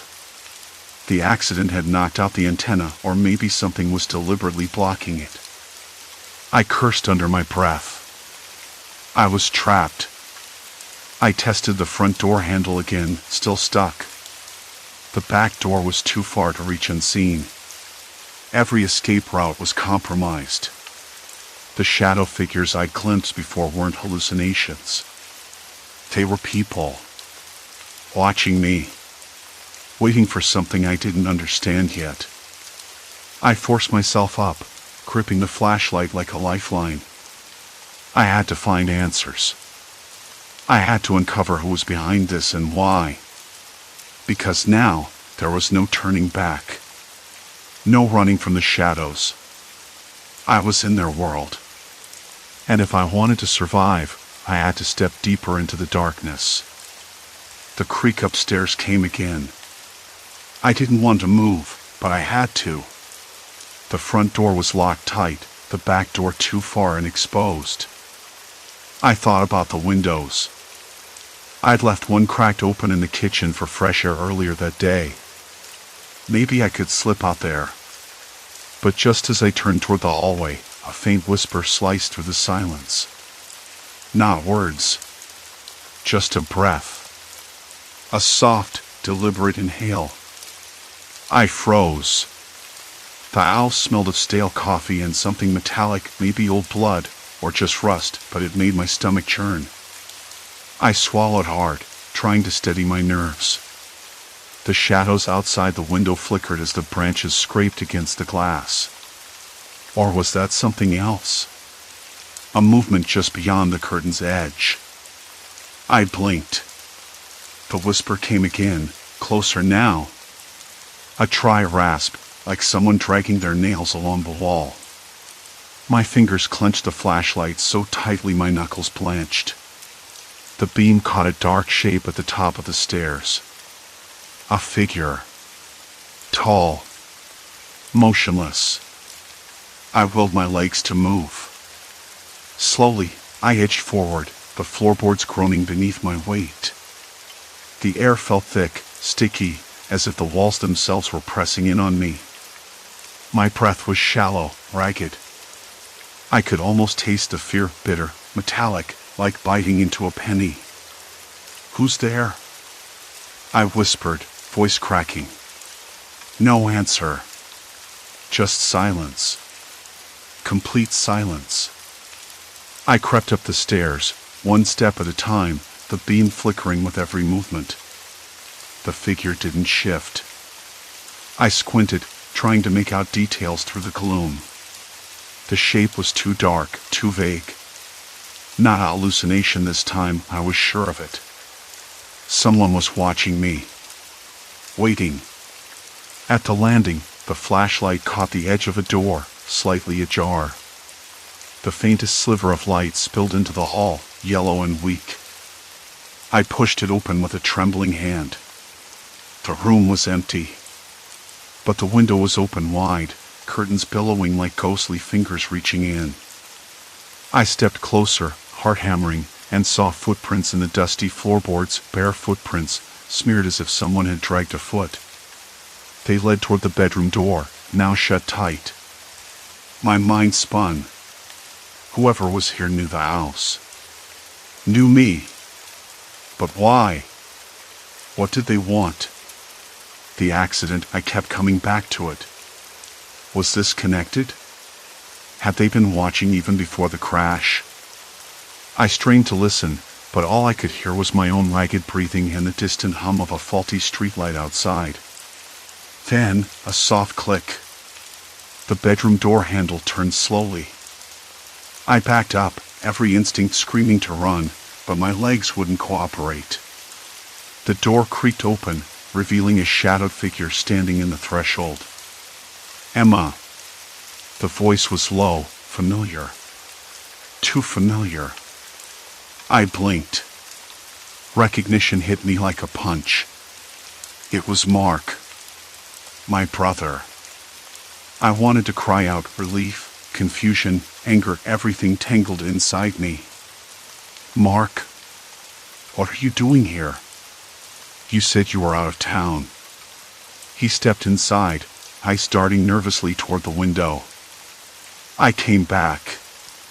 Saw your messages. Thought you needed help. Help? Then why did he look so off? His hands trembled slightly, and there was a sheen of sweat on his forehead, though the room was cool. He avoided my gaze, like he was hiding something. Who else is here? I asked, voice barely above a whisper. Mark swallowed hard. No one. Just me. I didn't believe him. Not fully. The footprints, the sounds upstairs, they didn't add up. But maybe I was losing it. Maybe the accident had fractured my mind more than I realized. Emma, you're safe now. Just rest. His voice was soothing, but something in it made my skin crawl. I wanted to trust him, but the shadowy figures, the locked doors, the whispered breaths, they all screamed danger. And now, the person I should have trusted most was standing right in front of me, and I wasn't sure if he was friend or foe. The faint creak upstairs pulled my attention again. Mark's eyes flicked toward the ceiling. I'll check it out. No, I said sharply, gripping his arm. We need to leave. Now. He shook his head, eyes darkening. You don't understand what's happening. You can't run from this. My pulse surged. Then what am I supposed to do? Sit here and wait for them to come back? Not them, Mark said, voice low and urgent. It's not some strangers. It's people who've been watching, yes. But not to harm you. To protect you. Protect me? That made no sense. The footprints, the locked doors, the suffocating silence, they were anything but protection. I pulled away, the flashlight shaking in my hand. I don't know what's real anymore. You're supposed to be my brother, not some stranger in the dark. Mark's jaw clenched. I'm the only one who can help you through this. But you have to trust me. Trust. The word tasted bitter. I wanted to scream, to run, to hide, but exhaustion weighed me down. The lines between reality and nightmare blurred like ink in water. Then the lights flickered. The power surged and cut out, plunging the room into thick darkness. "Emma," Mark's voice was a whisper now, closer. "You have to come with me." I didn't move. Behind me, the stair creak sounded again, closer this time, heavier. I swallowed hard, the cold sweat slick against my skin. My head pounded, memories and fears colliding in a dizzying storm. And then I heard it, a voice, soft and urgent, almost pleading. "Emma, don't listen to him." I spun around. The darkness swallowed the figure before me, but the voice was unmistakable. A whisper from the shadows, just beyond sight. My grip on the flashlight tightened until my fingers ached. I wasn't sure who to believe anymore. If Mark was helping me or holding me captive. If the shadows were real threats or figments of a fractured mind. One thing was certain, I was running out of time. The door slammed shut upstairs. Silence fell. Then a slow, deliberate knock at the front door. I didn't want to answer, but I had to. The knock came again, slow and deliberate, echoing through the empty hallway like a pulse I couldn't ignore. I didn't want to open the door, but I knew I had no choice. If I stayed here, trapped between shadows and whispers, I'd lose whatever grip on reality I still had. My skin prickled, every nerve screaming caution, but I forced my legs to move, slow and unsteady. "Emma," Mark's voice came from behind me, low and urgent. "Don't." I didn't look back. I swallowed the lump in my throat and cracked the door open just enough to peek out. The porch light flickered weakly, casting distorted shadows on the steps. No one stood there. Just empty air and the sharp scent of rain lingering from the afternoon drizzle. "Hello?" I whispered, voice barely audible. The porch was empty. I blinked, trying to clear the fog clouding my mind. The knock came again, this time from inside the house, somewhere near the stairs. My breath hitched, and I jerked the door shut, locking it with trembling fingers. Mark's voice was closer now, almost pleading. "Emma, you don't have to do this. Let me help you." "Help me with what?" I asked, voice cracking. "How do I know you're not part of this? How do I know what's real anymore?" He hesitated. "Then, you're safe here. Outside, it's dangerous. They're watching." The word they made my skin crawl, but I didn't ask who. I couldn't afford more questions, not tonight. Not when every shadow seemed to stretch and twist into something sinister. I backed toward the stairs, feeling the rough plaster of the wall scratch my fingertips. The house groaned around us, settling into the night, or maybe something else settling in with it. I wanted to believe Mark, but the voice I heard, soft, urgent, pleading, still echoed in my ears. I heard it clearly, but it wasn't Mark's. Whoever was whispering from the dark was telling me to ignore him. To run. "Emma," Mark said quietly, "I know you're confused. But you're not imagining this. I've seen them too." His eyes searched mine, desperate for trust. The shadows, they're people. Watching, waiting. They want something. I swallowed hard, the metallic taste of fear in my mouth. "Why me? Why now?" He shrugged, but his jaw was tight. "Because you saw something. Something you weren't supposed to." I wanted to ask what, but my head throbbed too much. I sank to the floor, wrapping my arms around my knees. The flashlight rolled beside me, its beam flickering weakly. Darkness pressed close, thick and suffocating, but I forced my eyes to stay open. A memory surfaced, sharp and sudden, the crash, the glass shattering, then the darkness inside my own head. The doctor said it was a concussion, some damage to the brain that made me see things that weren't there. hallucinations, side effects. But Mark's words gnawed at me. If he was telling the truth, then maybe the shadows were real. Maybe they were watching me now. I looked up. The hallway was empty, but the feeling of being observed didn't fade.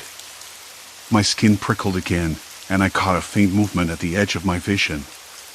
A figure, just beyond the doorway, slipping away before I could focus. "Did you see that?" I whispered, heart racing. Mark nodded grimly. "They don't like being seen, but they're always there." The silence stretched, heavy and unbroken except for the distant hum of the city beyond the walls. I rubbed my temples, trying to push away the pounding headache, the swirl of confusion. "We have to get out," Mark said suddenly. "Tonight. Before they close in." "Where? How?" I asked, voice barely a whisper. He hesitated, then pulled a folded map from his jacket pocket. "There's a safe place. A friend's house, out of the city. They won't find us there." I stared at the map, its creases worn and edges frayed. I wanted to believe it was that simple. Escape. Safety. But the shadows outside, the whispers in the dark, they felt like chains wrapped tight around my mind. I stood unsteadily, gripping Mark's arm for balance. "I don't know if I can trust anyone right now." He looked at me steadily. "You don't have to trust me. Just trust yourself. You're stronger than you think." The words felt hollow, but maybe they were true. Maybe I was stronger, even if my mind felt like a shattered mirror, reflecting fragments of reality and nightmare. We moved quickly then, stepping into the night with the flashlight's beam cutting through the dark. The air was cold, sharp with the scent of damp earth and burning leaves from a distant fire. The street was empty, quiet except for a dog barking far away and the faint rustle of wind through dead leaves. As we walked, I kept glancing over my shoulder, half expecting to see those shadowy figures lurking just beyond the streetlights. But there was nothing. Just the night. Just the city breathing around us. When we reached the car, Mark fumbled with the keys, his hand shaking. I touched his arm. "You okay?" He smiled briefly, a flicker of something real in his eyes. "Yeah. Better now." The engine roared to life, and we pulled away from the house, the darkness shrinking behind us. The drive was long and quiet, the road stretching out like a ribbon unraveling beneath the wheels. I stared out the window, watching the city lights fade into the distance. My mind was still spinning, but the fear was different now, less raw, more like a shadow settling into the corners of my thoughts. When we finally stopped, it was at a small house nestled at the edge of a quiet neighborhood.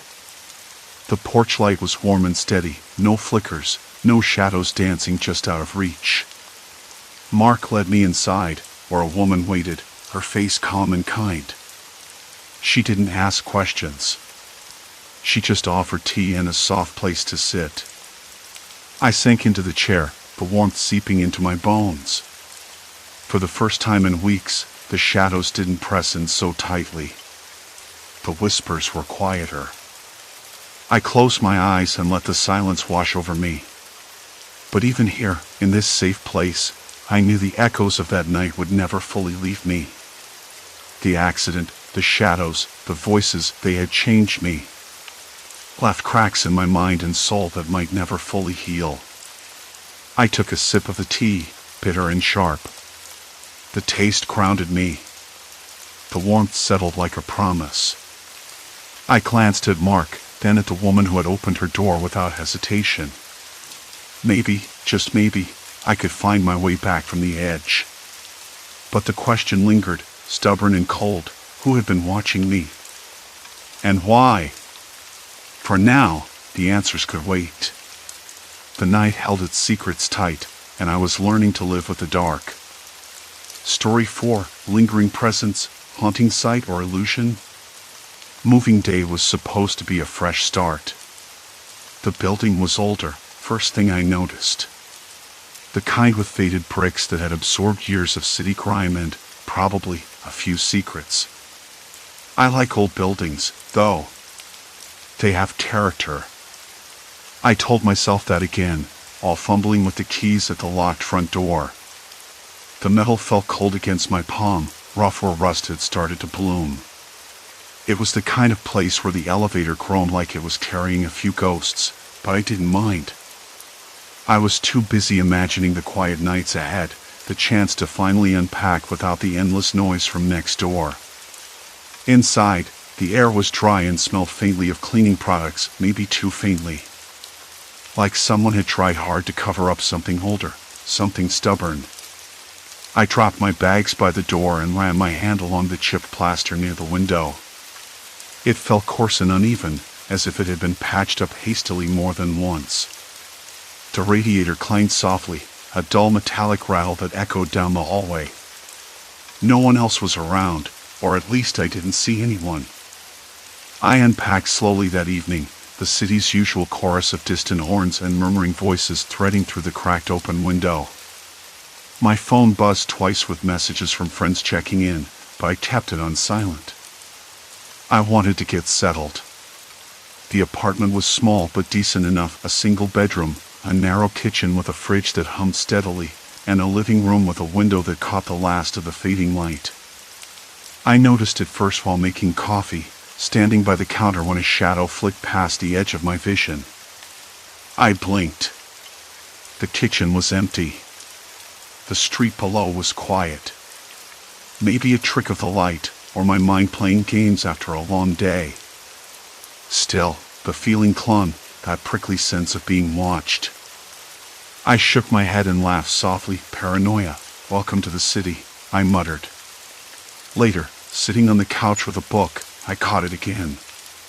Something or someone just beyond the corner of my eye. A dark shape, not quite formed, slipping away whenever I turned to look directly. The shadows near the window deepened as night settled, but the figure didn't belong to any of those. It felt too deliberate, like it was waiting. I forced myself to focus on the words, but my hands trembled slightly as I turned the page. The clock ticked loudly in the quiet room, each second dragging like a slow drip of water. Outside, the streetlights flickered once, then steadied, casting long, angular shadows that seemed to stretch into the apartment. The air smelled faintly of something metallic, but I couldn't place it. I sniffed again. Nothing. I decided to check the hallway, thinking maybe a neighbor had come home late or someone was passing by the window. The corridor smelled of old carpet and faint bleach. The walls were lined with those peeling notices that landlords like to plaster up, warnings about noise, maintenance schedules, reminders about rent. I pressed my ear to the wall. Nothing but the usual creaks and distant murmurs. By the third night, the shadows had become harder to ignore. I started noticing them not just in the corners of rooms but lingering near the doorway, just outside the bathroom mirror, even behind the curtains when I pulled them back to check. Always gone when I looked directly, but unmistakably there. It was subtle, but enough to make my skin crawl. The air in the apartment felt heavier, like it was folding in on itself. I told myself I was imagining things. I kept the lights on longer, opened the windows to let in fresh air, even rearranged the furniture in hopes of changing the perspective, the view. Nothing helped. The sense of being watched only tightened its grip. One afternoon, I found a small black box tucked behind the baseboard of the living room wall near the window. It was about the size of a pack of cards, matte and unmarked except for a faint sticker that said Building Security. That discovery set my mind racing. How had it gotten there? I didn't remember seeing any security cameras in the hallways or lobby. The building felt too old for that kind of tech. I poked at the box, feeling its cool plastic, and a faint hum came from inside, like a tiny machine waking up. Curiosity pushed me to search the apartment for more. Behind the smoke detector in the kitchen, inside the vent in the bedroom closet, even under the molding near the bathroom sink. There were several devices, small and discreet, all wired into the walls. Someone had installed a network of surveillance without telling tenants. I tried to shrug it off. Maybe standard protocol for this building, or a leftover from a previous system. But the more I thought about it, the more uneasy I became. Why hadn't I been told? Why weren't the cameras visible? And who was watching? I started questioning my own memory. Had I imagined the shadows because of the surveillance? Or was someone using these devices to mess with me? The thought made my stomach twist. I glanced around the apartment, feeling suddenly exposed. The walls weren't just walls anymore. They were eyes. Silent, unseen, waiting. That night, I kept the lights on until past midnight. I sat with my back against the couch, staring at the hallway outside the open kitchen door. The hum of the refrigerator filled the room, with its faint smell of dust and decay, steady and cold. I could hear the faint buzz of the city beyond the window, distant footsteps on the pavement, an occasional car door slamming shut. Then, almost imperceptibly, the shadows moved again. A flicker in the corner of my vision. A shape that didn't belong. I turned sharply, heart thudding hard enough to echo in my ears. Nothing but the empty hallway. I told myself it was nothing. But even as I said it, my lips trembled. The apartment didn't feel like home anymore. It felt like a stage, and I was the only actor, caught in a play I didn't understand. The thought settled in me like a cold stone. Someone was watching. And they knew I was watching back. The night stretched on, long and brittle like cracked glass beneath my skin. I tried to shake it off. Maybe it was just exhaustion. The move had worn me down more than I realized, and the city's noise was relentless. Somewhere outside, a dog barked. The faint smell of garbage drifted through the cracked open window. The hum of the refrigerator kept its steady drone. But beneath that mundane soundtrack, I felt an undercurrent of something wrong, something deliberate. By the time dawn crept through the blinds, I was a mess of nerves and bad sleep. The shadows had vanished but left their residue on my skin, a clammy unease that wouldn't leave. I lay in bed, staring at the ceiling, tracing the spiderweb cracks in the plaster with my eyes. I knew I couldn't ignore what was happening. Not anymore. The next morning, I woke up still thinking about what I had seen. Coffee in hand, I sat by the window, watching the building's courtyard. The sun was pale, the sky a washed-out blue. I pulled out my phone and reread the notes I'd taken the night before, flickers, shapes, the sense of being watched. But no concrete proof. Just paranoia, or so it seemed. I knew I had to investigate further. I couldn't just wait for the shadows to return and hope I'd be ready. The building itself had to have some answers. I pulled on a jacket and headed to the lobby. The receptionist was a middle-aged woman with a permanent scowl and a voice like gravel. "Can I help you?" she asked without looking up.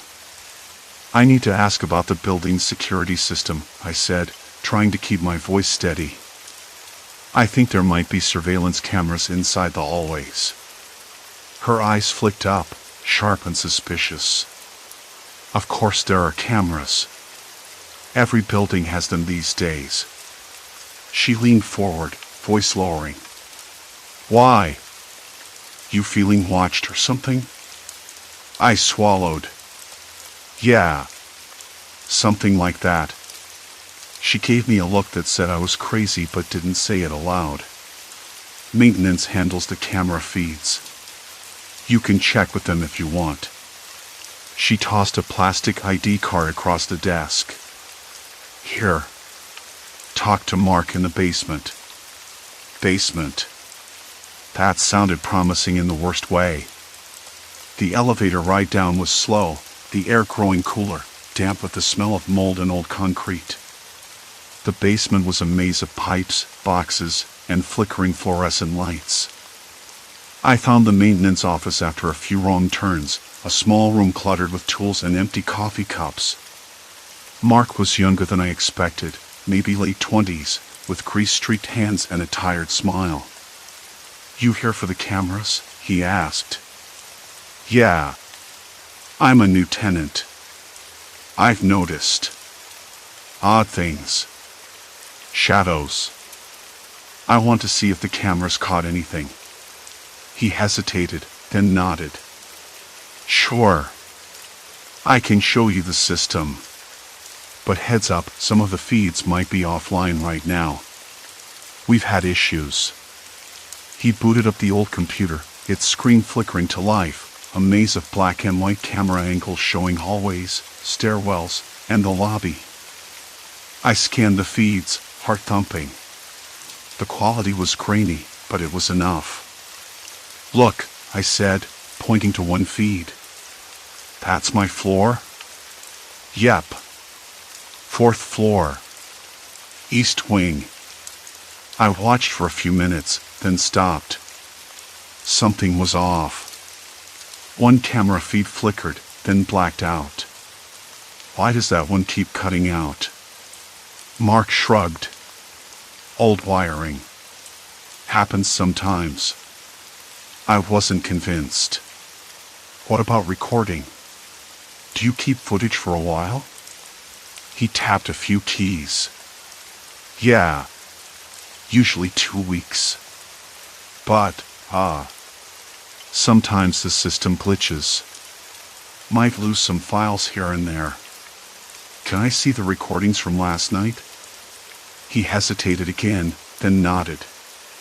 "Sure. Give me a sec."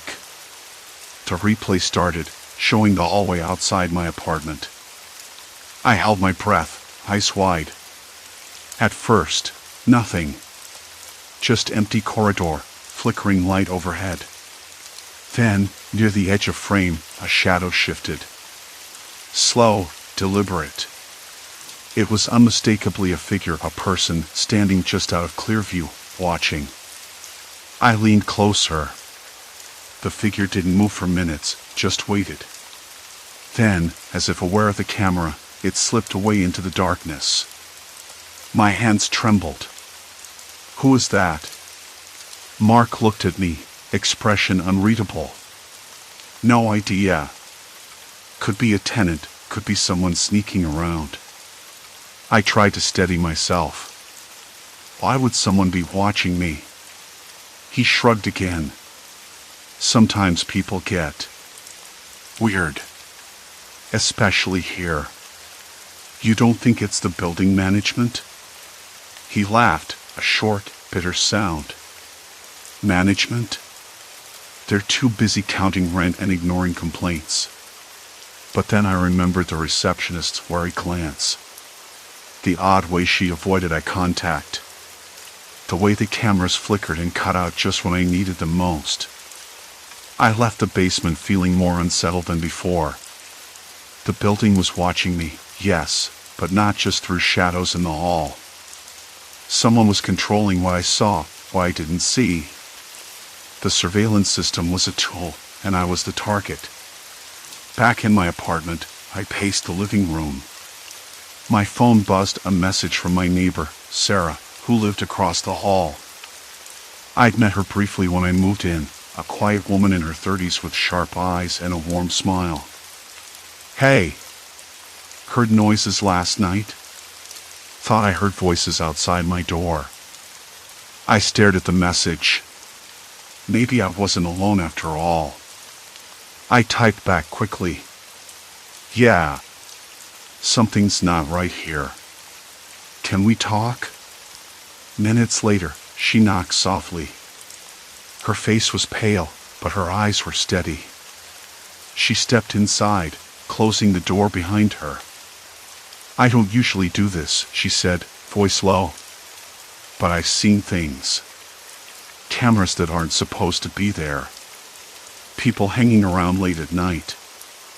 I nodded, relief and dread twisting in my chest. You think it's someone in the building? She glanced around nervously. I'm not sure, but I don't think it's random. We spent the afternoon piecing things together, comparing notes, sharing stories of strange noises and moments when the shadows seemed to stretch just a little too long. Sarah mentioned an old maintenance closet on the 3rd floor, sealed off but rumored to house the building's control room. Nobody ever went in. Officially. That night, as darkness settled once more, I stared at the hallway outside the kitchen door, the old hum of the fridge filling the silence. The shadows gathered again, but this time I wasn't the only one watching. Sarah's words echoed in my mind: control room, hidden cameras, manipulated feeds. The walls weren't just watching anymore. They were waiting. And I was running out of time. The fridge's hum filled the kitchen again, steady and unyielding. I ran a hand through my hair, the strands rough and tangled under my fingers. The apartment smelled faintly of stale coffee and something metallic, like old batteries, probably from the smoke detector that blinked erratically in the corner. I hated the smell, but it felt oddly familiar, like a warning I couldn't quite place. I told myself it was time to stop pretending. Time to stop hoping this was all just some weird coincidence or my imagination running wild. I had to find that control room. The door to the maintenance closet was supposed to be on the 3rd floor, according to Sarah. Locked tight, no keys given out, no one allowed in. Rumors said it was abandoned, but I now suspected it was anything but. I grabbed my jacket, the fabric stiff and cold against my skin, and slipped my phone into my pocket. The battery was low, but I didn't need much, just a flashlight app and the willingness to look inside a locked closet that probably held more than dust and old tools. The elevator groaned as I pressed the button, reluctant but functional. On the way up, the walls seemed to close in, the flicker of the overhead fluorescent lights making the shadows dance. I could almost hear them breathing. Or maybe that was just the building settling. I wasn't sure anymore what was real. On the 3rd floor, the hallway was quieter. The usual hum of the city felt miles away. The door was there, paint peeling, the lock rusted but sturdy. My fingers trembled as I pulled out a hairpin from my jacket pocket, a useless trick I swore I'd never need again. But desperation does strange things. Click. The lock gave way faster than I expected. I stared at the dark opening, swallowing the sharp taste of fear and adrenaline. Inside, the air was colder, musty with the scent of old electronics and damp concrete. I flicked the flashlight on and stepped inside. The room was smaller than I imagined, cramped with a tangled mess of wires, dusty monitors, and blinking lights. It looked like a forgotten nerve center, pulsing quietly in the dark.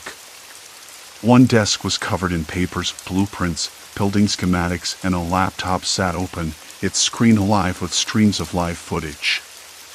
I leaned closer, the light from the laptop illuminating my face. The camera feed showed every hallway, stairwell, and even the laundry room. I felt exposed, like the building was watching me back. There were dozens of cameras, some I knew, some I hadn't even noticed before. That's when I saw it. A feed labeled Apartment 7B, my apartment. The camera angle was from a corner near the ceiling, focused squarely on my living room. I swallowed hard, an icy knot forming in my stomach. Someone was watching me. All the time. I scrolled through the footage, heart racing as I pieced together hours of my own life recorded without consent. I saw myself cooking, pacing, sitting at the window looking out at the street. I even caught the moments I thought I was alone, the times when the shadows seemed to move just beyond my vision.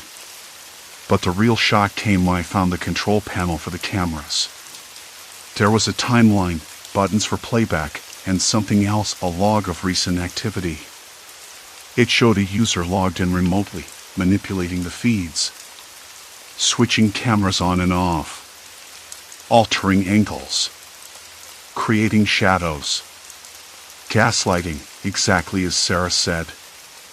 I tapped at the screen, my fingers barely steady. The username was a string of letters and numbers I didn't recognize. Whoever it was, they had access to every inch of the building's surveillance, and more disturbingly, control over what I could see. A sudden noise made me jump, a soft click from the hallway outside. My breath caught, the flashlight beam shaking as I swung it toward the door. Silence. Complete silence. But I wasn't alone. I pressed a button on the laptop, switching the feed to the hallway outside the closet. The camera was there, hidden near the ceiling, watching me just as I watched it. The door handle rattled briefly. I backed away, heart pounding so loudly I was sure it would betray me. Then the lights flickered. The screen went black. The door creaked open. I froze, the cold sweat clinging to my skin. Whoever was out there knew I was inside. The thought crushed any hope of escape or secrecy. "Hello?" The voice was low, calm, but laced with something dangerous. I recognized it immediately. It was the building's superintendent, Mr. Harris. The same man who had told me everything was normal, who dismissed Sarah's concerns. "I know what you're doing," I said, trying to keep my voice steady. He smiled, a slow, chilling expression. "You shouldn't be here. This isn't a game." I swallowed, stepping backward until I bumped into the wall. The room was a trap. I was trapped. He moved closer, ignoring the trembling in my hands. "You're in too deep now. There's no going back." I realized then that the building wasn't just watching me, it was against me. Every shadow, every flicker of light, every moment I thought I was alone had been orchestrated. A cruel performance designed to break me down. The control room was his domain, and I just walked into the lion's den. Outside, the city lights blinked indifferently. Somewhere far away, a dog barked. The building's walls closed in tighter. I wasn't just a tenant anymore. I was a prisoner. And the truth? It had just become a sentence. The room felt colder than before, or maybe it was just the way the light flickered unevenly overhead, casting irregular shadows that didn't belong to anything real. Mr. Harris stood before me, his smile a slow, deliberate cut through the stale air. I could hear my own breathing, shallow, ragged, like it was the only sound that mattered in the entire building. The quiet hum of the control panels, the faint buzz of fluorescent bulbs struggling to stay alive, and the distant city noises beyond the thick concrete walls all seemed to conspire against me. He didn't move any closer, but I could feel the weight of his presence like a pressure in my chest. "You're in too deep now. There's no going back," he said again, his voice low but steady, like he was reading from a script he'd rehearsed 1,000 times. I swallowed hard, trying to ignore the trembling in my hands. "Why? Why are you doing this?" The words barely left my mouth before the room seemed to close in tighter, the air thick with something sour and metallic, fear, maybe, or just the taste of defeat. "Mr. Harris shrugged. "It's not personal." He tapped a finger on the console. "This building is a system. People come and go, but the system stays. It watches. It controls." I wanted to scream, to tell him he was wrong, that this was insane. But my throat was dry, my voice caught somewhere between disbelief and exhaustion. "But why me? Why pick on me?" His smile widened, but it didn't reach his eyes. "You saw too much. You asked too many questions." Then, as if noticing the growing panic in me, he added softly, "You think you're special? You're just another part of the machine now." I backed up without thinking, bumping into the cold wall again. The plaster was rough beneath my fingertips, grounding me in a way the surreal moment couldn't. My mind raced, trying to piece together what I'd learned, the cameras, the shadows, the whispers that weren't whispers, the way the building itself seemed alive, watching, waiting. All of it manipulated by Harris or someone like him, someone who knew every creak and sigh of these walls. "You're lying," I said. "There has to be a way out." He laughed then, but it was hollow, like the sound that seemed to vibrate in my bones had been dredged from a place too dark to name. "Out? There is no out. Only through." I didn't understand at first. Through what? Through what? Then the monitors lit up, one by one, showing different parts of the building, the lobby, the stairwells, the hallways. The angles were sharp, sterile. I saw myself in each frame, alone, vulnerable, a ghost in a glass cage. But then something else caught my eye. Other figures, shadowed, indistinct but moving, watching from corners, waiting. "Look closely," Harris said, nodding toward the screens. "You're not alone." Not really. I felt a cold shiver crawl up my spine. The figures weren't ghosts. They were real people. Watching. Waiting. Agents of the system, maybe? Or just lost souls caught in the same web. The idea made my stomach twist. The building wasn't haunted by spirits. It was haunted by people. People like Mr. Harris. People who thrived on control, on fear, on breaking you down until all you had left was your own unraveling mind. I clenched my fists, nails digging into my palms, grounding myself. "I'm not going to let you win." He tilted his head. "Win? No one wins here. You just survive. Or you don't." His smile faded, replaced by something colder, more calculating. "That's the choice." I glanced at the door, calculating the distance, the chance. But then the monitors switched again, this time showing my apartment empty but for the faint, shifting shadows I'd come to dread. I saw the outline of a figure in the hallway outside my door, standing just out of sight, waiting. I swallowed. "Who's that?" His lips twitched into a smirk. "Someone who wants to say hello."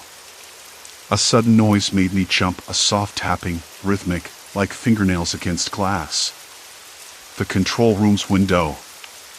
I turned toward it, heart hammering, but there was nothing there. Just the dim hallway beyond, empty and silent. "Stop this," I whispered. "Please." But Mr. Harris only shook his head. "You can't stop what's already started. The building watches. It waits. And you're just the latest story." The weight of those words settled over me like a shroud. I felt my legs weaken, the fight draining out of me. But beneath the exhaustion, something stubborn flickered. A spark of defiance, of clarity. If the building was a machine, then maybe it could be broken. I stepped forward, toward the console, toward the screens. "Show me everything," I demanded. "Every camera, every recording from day one." He hesitated, just for a fraction of a second, before nodding. "Your curiosity could be your undoing." The screens multiplied, hallways, stairwells, the lobby, even hidden crawl spaces I hadn't known existed. Hours of footage played out like a thread unraveling. Faces appeared, tenants, visitors, people I'd passed in the hall without a second thought. Some watched me. Others whispered in shadows. Everyone connected by the unseen web of cameras, the building's silent eyes. And then I saw it. A figure in a dark jacket, lurking just beyond the frame of one camera, slipping quietly through corridors moments before I'd arrived. A shadow among shadows. Someone who had been here longer than me, someone who knew the building's secrets. I leaned closer, the stale air filling my lungs, the hum of machines around me. The thought chilled me to the bone. "Who are you?" I asked the empty room. "Mr. Harris's voice broke through the silence. "That's the question you should have asked days ago." Suddenly, the door slammed shut behind me. The faint click of the lock echoed, sharp and final. I spun around, heart crashing against my ribs. Alone? No. Never alone. The building was alive, and it had just closed the trap. A voice, low and steady, came from the speaker above the console. "Welcome to your new home." And I knew then this was far from over. The moment I stepped into the lobby that morning, I knew something had changed. The air smelled colder, or maybe it was just sharper, like the faint, sterile scent of disinfectant mixed with the dust that clung to the corners of the ceiling. The fluorescent light above the front desk flickered once, then steadied, casting an uneven glow over the cracked linoleum floor. I could hear the distant hum of traffic outside, but inside, the building felt quieter, almost too quiet.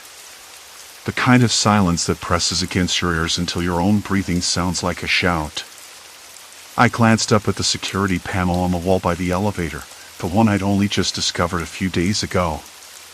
The small screen blinked at me, its green light pulsing steadily. I could have sworn it was watching me. Which, in a way, it was. I'd spent the last week piecing together a nightmare, shadowy figures lurking just beyond sight, the creeping sense that I was being observed, manipulated. That the building itself was a cage, and someone held the keys. When I finally confronted Mr. Heller, the building manager, it wasn't in the lobby like I'd imagined. No dramatic showdown. Instead, I found him in the cramped office behind the front desk, hunched over a cluttered desk scattered with papers and empty coffee cups. His face was tired, eyes sunken and wary, but when I asked about the cameras, about the shadows I'd seen, he didn't even blink. "You're not the first one," he said quietly. "People see things they shouldn't. Feel watched. It's the building's system. Old wiring, bad wiring, and someone's been messing with it." He paused, rubbing his forehead like a man trying to keep a headache at bay. "Look, the cameras are for security, but they're connected to the main office. There's a feed, but it's been hacked. Someone's been using it to play tricks. Make you doubt yourself. Isolate you." I wanted to shout, to demand to know who, but he just shook his head. "I don't know who, and I can't prove it either. But you're not imagining it." His words hit me harder than any argument. Not because I needed someone to confirm my fear, but because it meant I wasn't crazy. That the shadows weren't just figments of a tired mind. The problem was real. Human. Deliberate. I spent the rest of the day feeling like a ghost in my own home. The apartment was bright and cold, the walls too thin, the floors creaking underfoot. I kept the blinds drawn, the curtains pulled tight against the outside world. I sat in the living room, eyes darting to every corner, every shadow. There was no one there. No figures watching. Just the occasional flicker of the streetlight outside, the distant bark of a dog, the low rumble of the city breathing around me. Still, the feeling lingered. Later that evening, I called Sarah. My voice was rough, the words coming out in short bursts, like I was trying to catch my breath. "I think someone's been using the cameras to mess with me," I said. "To watch me. To make me feel like I'm losing it." She was quiet on the other end. "That's awful," she finally said. "Do you think it's someone in the building?" "I don't know, but I'm going to find out." Sarah didn't argue. She just said, "Be careful. And don't shut me out." I promised I wouldn't. And I meant it. The next morning, I woke early. The sun was just beginning to rise, casting a pale light through the window. The apartment felt less like a trap now, more like a place needing repair. I made coffee, the bitter taste grounding me, and sat down with my laptop. I started digging. Old tenant records, maintenance logs, security footage archives, anything I could find. Hours passed with nothing but dead ends and encrypted files. Then, just when I was about to give up, a small detail caught my eye. A username logged into the camera system late at night, one that shouldn't have had access. I cross-referenced it with building staff. No match. But it repeated, day after day, always active when the shadows were most vivid. I printed the logs and took them to the police station. The officer listened, brows furrowed, but didn't dismiss me outright. They opened an investigation, a small folder now marked with my name and the building's address. I still lived there during the process, though I spent more time outside than in. The shadows didn't vanish, but I learned to meet them with steady eyes. They became less frightening when I knew they were just pixels on a screen, manipulated by someone sitting behind a monitor somewhere else. One afternoon, the police called me. They had a breakthrough. The unauthorized access came from a maintenance worker, someone who had a grudge against the building manager. He'd been using the system to mess with tenants, to unsettle them, to make the building seem haunted, or worse, unsafe. I felt a strange mix of relief and anger when I heard. Relief that there was a culprit, that I hadn't lost my mind. Anger that someone had weaponized a building's own security against its residents, twisting trust into terror. The man was removed from his job immediately. The building's security system underwent a complete overhaul, cameras repositioned, feeds secured. Mr. Haller apologized for not acting sooner, though his apology felt hollow after everything I'd been through. I moved out a month later. Packing up my things was bittersweet. The apartment had become a strange kind of home, even with the shadows lurking just beyond the edge of sight. I realized I wasn't the same person who had arrived, eager and hopeful. The experience left me raw, more cautious, but also strangely stronger. On my last night, I stood by the window, looking out at the city lights. The distant buzz of cars, the muted conversations of late-night wanderers, the faint scent of rain carried on the wind.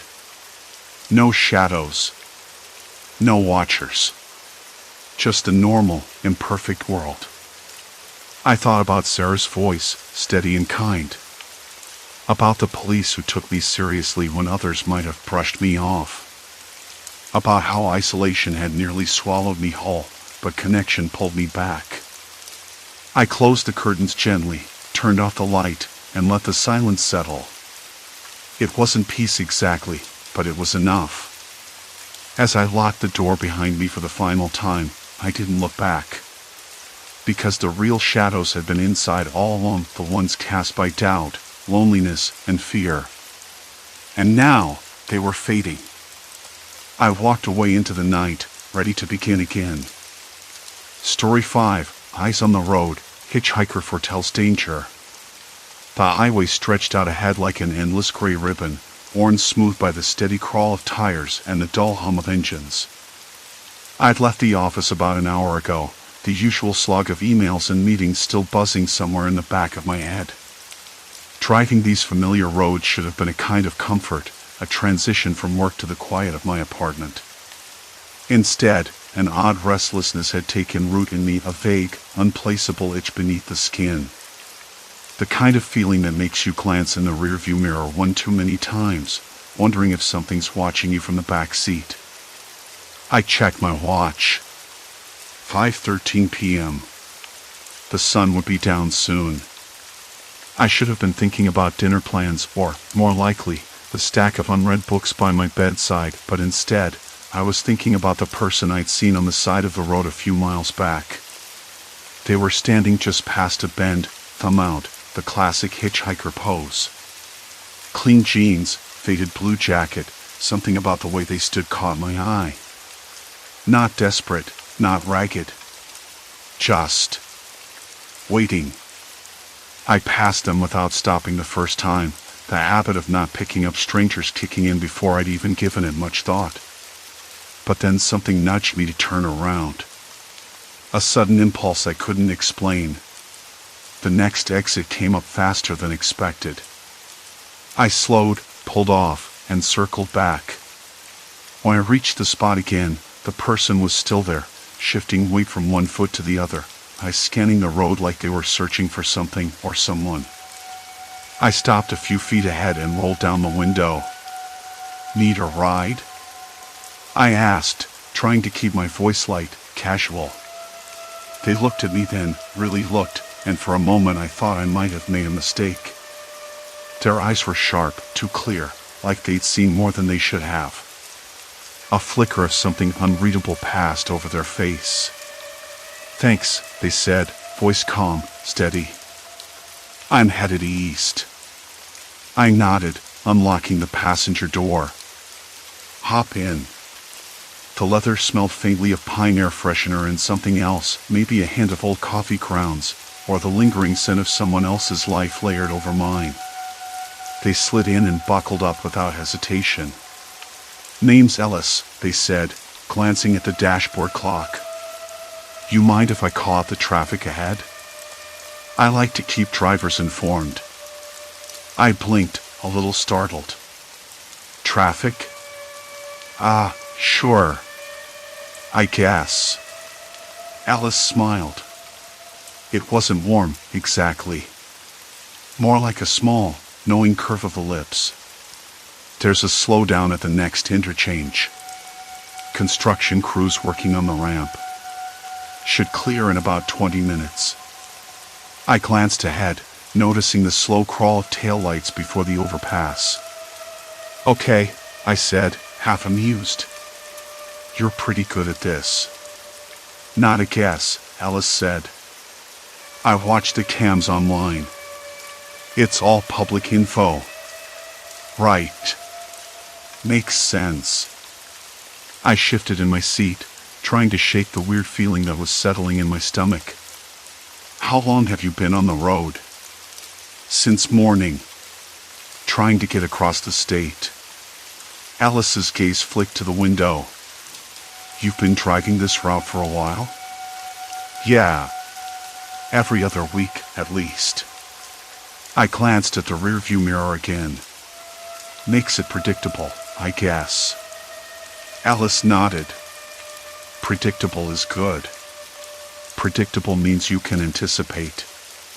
Avoid trouble." There was a pause, filled only by the soft crackle of the radio and the rhythmic tapping of tires on pavement. I noticed then the faint scent of rain in the air, cool and distant, like a promise rather than a threat. A mile later, Alice spoke again, voice dropping to a low murmur. "Watch for the blue car on the shoulder after the curve. Broken taillight. Driver's been pulled over for a while." I glanced right, spotting the vehicle just as they said. Sure enough, a battered sedan sat by the guardrail, hazard lights blinking in the dim light. "You're good," I said, a little impressed despite myself. "Not good," Alice corrected. "Careful." I found myself laughing, a little breathless. "Okay, I'll take your word for it." The road stretched on, and with every mile, Alice's predictions came true. A traffic jam that formed just as they'd said, a sudden slowdown caused by a minor accident on the opposite lane, even a detour around a fallen tree branch. It was uncanny, unsettling in how precise they were. I kept stealing glances, trying to read them in the half light. Alice had an easy way of sitting, like they belonged in the passenger seat of a car more than anywhere else. They handled the silence between us well, never pressing for conversation but not retreating either. When we reached a rest stop about 40 minutes later, Alice asked if I wanted coffee. I agreed, and we stepped inside the small, fluorescent-lit convenience store. The smell of stale pastries and strong coffee hit me immediately, grounding me in the ordinary. As I waited in line, I caught Alice watching me out of the corner of their eye. "You know," they said quietly, "I've been watching you a while too." I turned, puzzled. Excuse me? Alice didn't smile this time. Not just the road. You. The way you drive. The stops you take. The people you pass. I laughed nervously, trying to keep the mood light. I'm not exactly a secret agent. No, but you do things, patterns. Habits. Predictable moves. Their voice was low, almost conspiratorial. That's how I knew where you'd be today.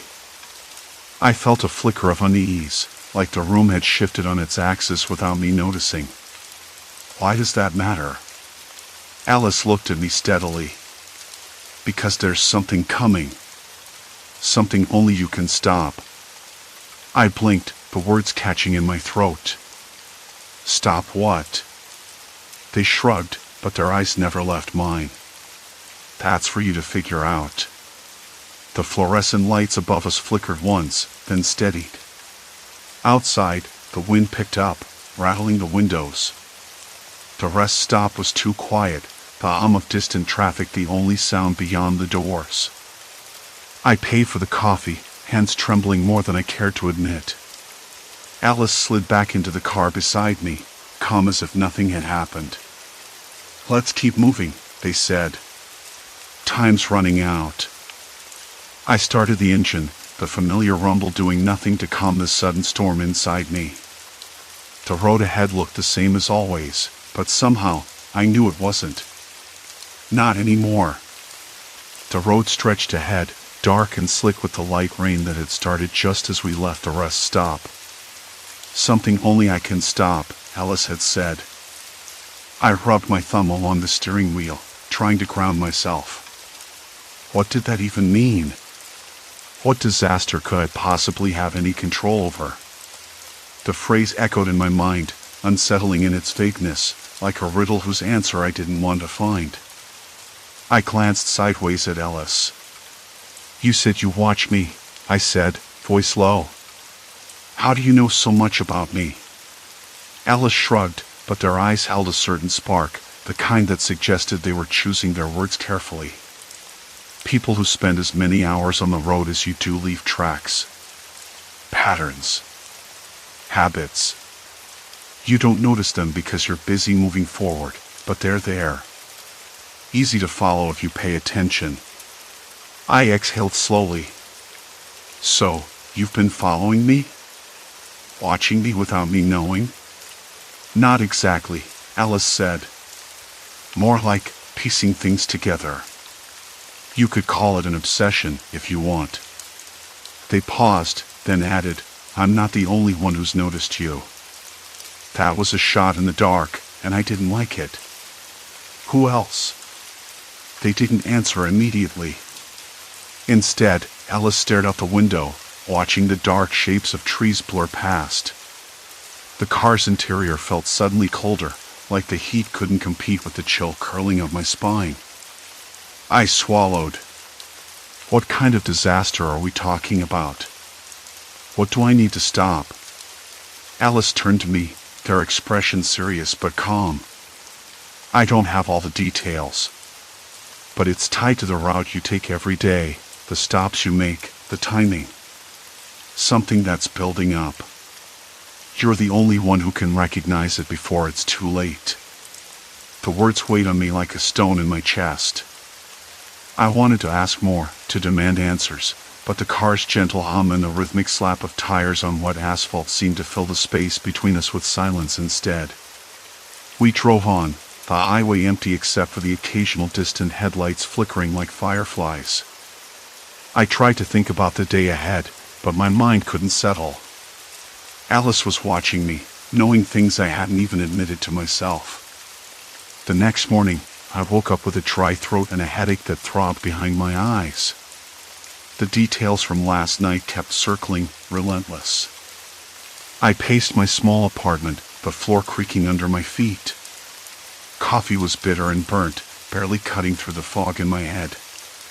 I pulled out my phone, scrolling through messages, emails, anything that might explain why someone would care so much about my movements. Nothing unusual. No threats, no strange contacts. Just the usual mix of work updates and missed calls from my sister. Still, Alice's words gnawed at me. Something only you can stop. I replayed the route I took every day, the corners I turned without thought, the long stretches where I let the radio fill the silence. Had I missed a pattern? A sign? I decided to start keeping track. Every stop, every delay, every odd moment. I scribbled notes on a small notepad, the paper rough beneath my fingers. At the gas station, I jotted down the time, the license plate of the car next to me, even the smell of spilled fuel mixed with pine from the nearby woods. Alice's predictions had been accurate, too accurate to ignore. Traffic jams, accidents, even small detours, they all happened just as they said. That meant they had sources, or a way to see things I couldn't. But why focus on me? And what was coming?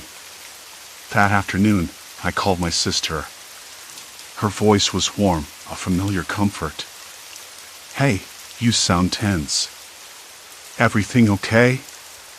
Just, something strange happened, I said, trying to keep my voice steady.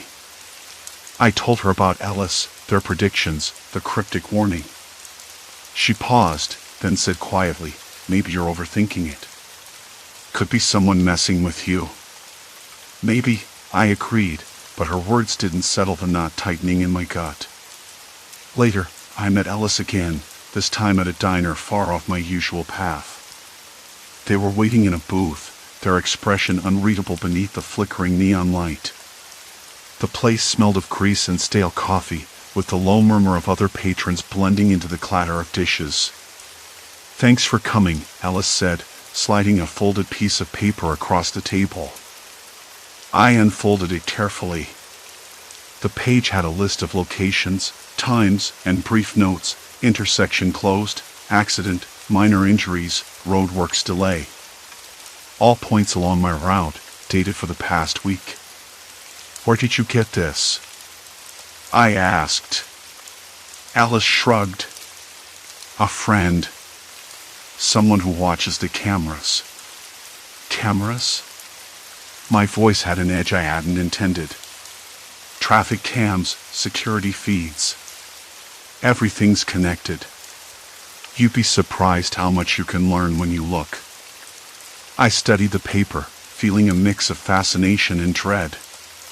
The notes themselves weren't threatening, but the implication was clear. I was being watched. Not just by Ellis, but by others. And this disaster, it wasn't some vague event anymore. It felt like a countdown. Why me? I asked, almost whispering. Alice leaned in, voice low. Because you're the one who can see it coming first. You make decisions that ripple outward, without realizing it. You're a node in a chain, and if you break it, the whole thing changes. The diner's lights flickered again, casting brief shadows that danced across Ellis's face. I looked away, the weight of responsibility settling heavily on my shoulders. When I left, the rain had started again. The cold drops tapped against my skin, slick and sharp. The night smelled of wet asphalt and something faintly metallic. I pulled my coat tighter and headed back to the car, senses heightened in a way that made every sound and smell feel amplified. The world was shifting, and I was caught in the middle. As I started the engine, my phone buzzed. A message from an unknown number. You're closer than you think. Watch your left at mile marker 17. I glanced at Ellis, who was already looking at me, eyes steady, unreadable. The storm wasn't just coming. It was here. The rain hadn't let up. I checked the phone again. The message from that unknown number glared back at me. You're closer than you think. Watch your left at mile marker 17. My throat tightened. How had they known I'd be on this exact stretch of road, at this exact time? There was no way this was coincidence anymore.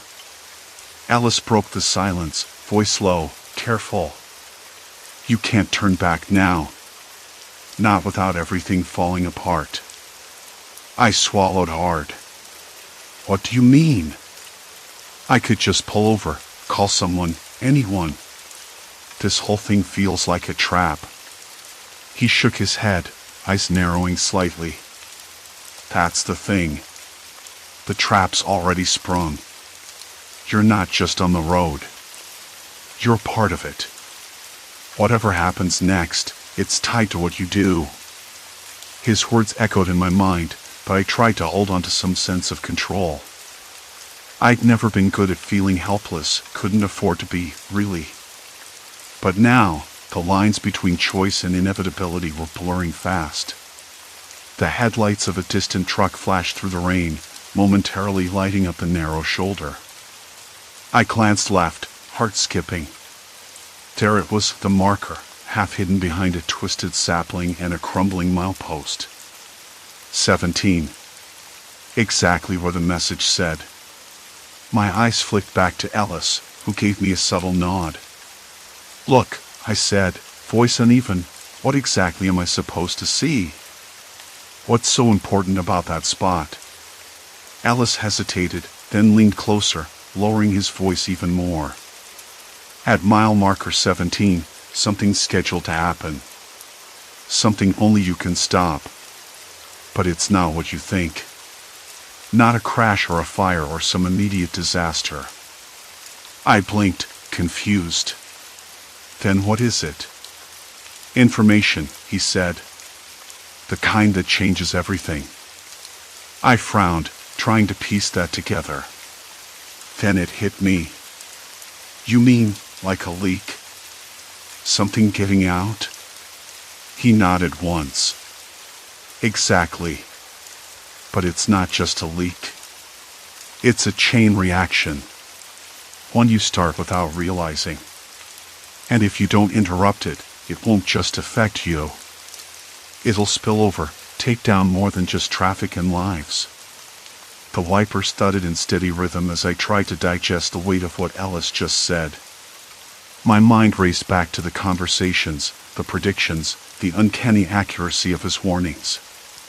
Every jam, every accident, every delay, it wasn't random.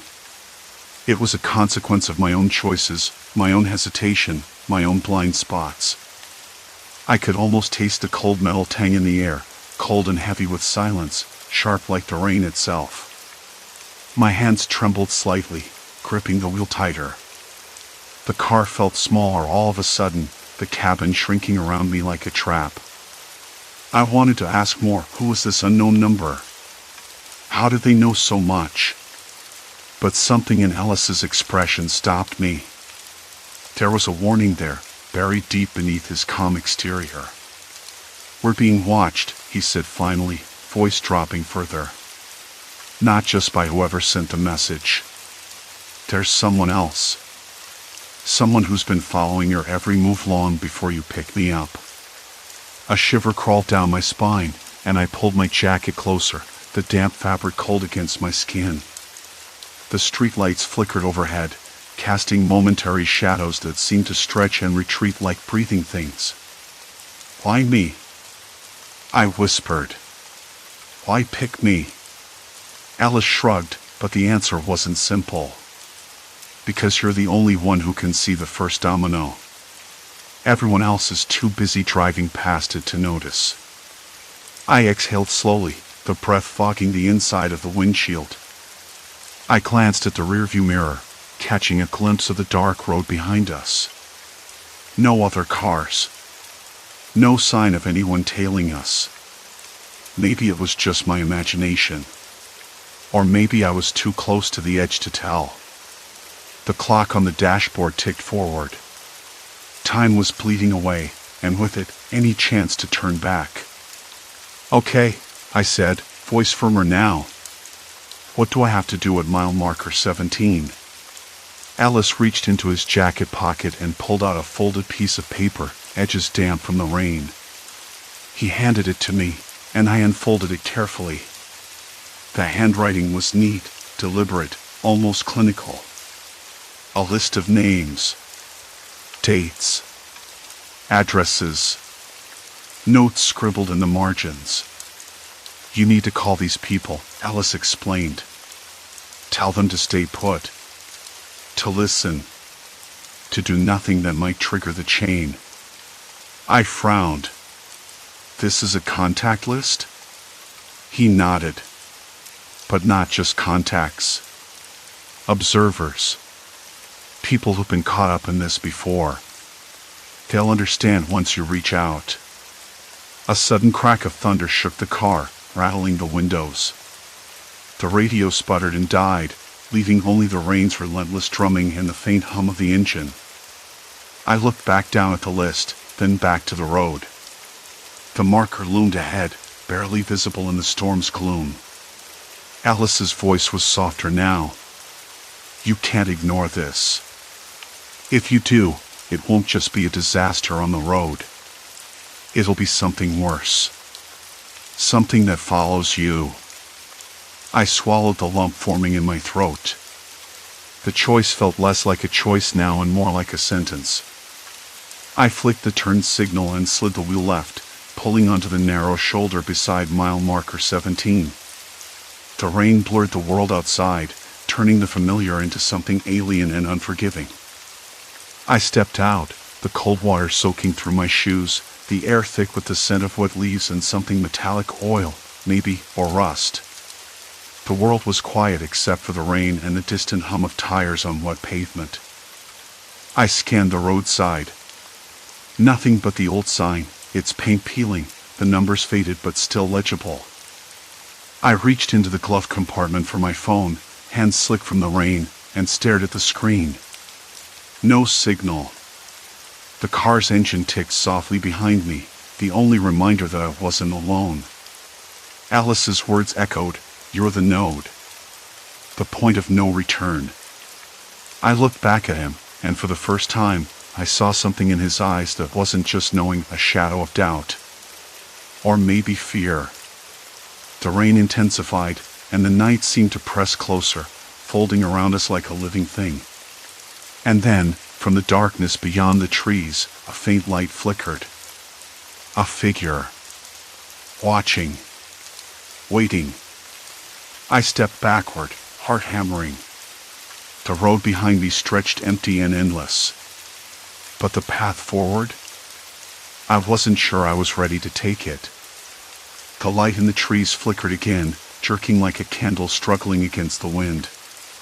Alice shifted beside me. His eyes, dark and restless, darted toward the shadows where the light danced. For the first time, I caught it, something unspoken between us, a crack in his usual calm. He wasn't just predicting anymore. He was waiting. Watching, too, but not in that harmless, casual way. This was deliberate. Calculated. You see it. I whispered, voice rough and low. Alice nodded slowly, but didn't say a word. His hands clenched into fists at his sides, knuckles white beneath the rain. I couldn't tell if he was bracing himself or trying to hold something back. I wanted to ask, but the air felt thick, like speaking would shatter some fragile barrier. The faint light flickered again and stepped forward. Not a flicker this time, but deliberate, a small, hand-held lantern, its glass clouded and cracked. The figure emerged, slow and deliberate. A tall man, soaked through, with a hat pulled low over his face. His eyes caught the dim glow of the lantern, sharp and cold. You shouldn't have stopped here, the man said, voice gravelly, almost swallowed by the rain. Alice straightened, stepping in front of me like a shield. Who are you? His voice was calm but stern, the kind that cuts through tension like an item. The stranger smiled, no warmth in it.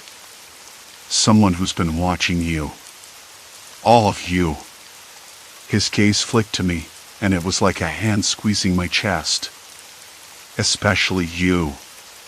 The lantern light wavered, casting long shadows across his sharp features.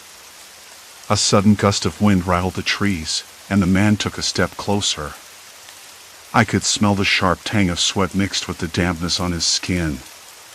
His presence was suffocating, a weight pressing down on my ribs. I wanted to back away, but my feet felt rooted.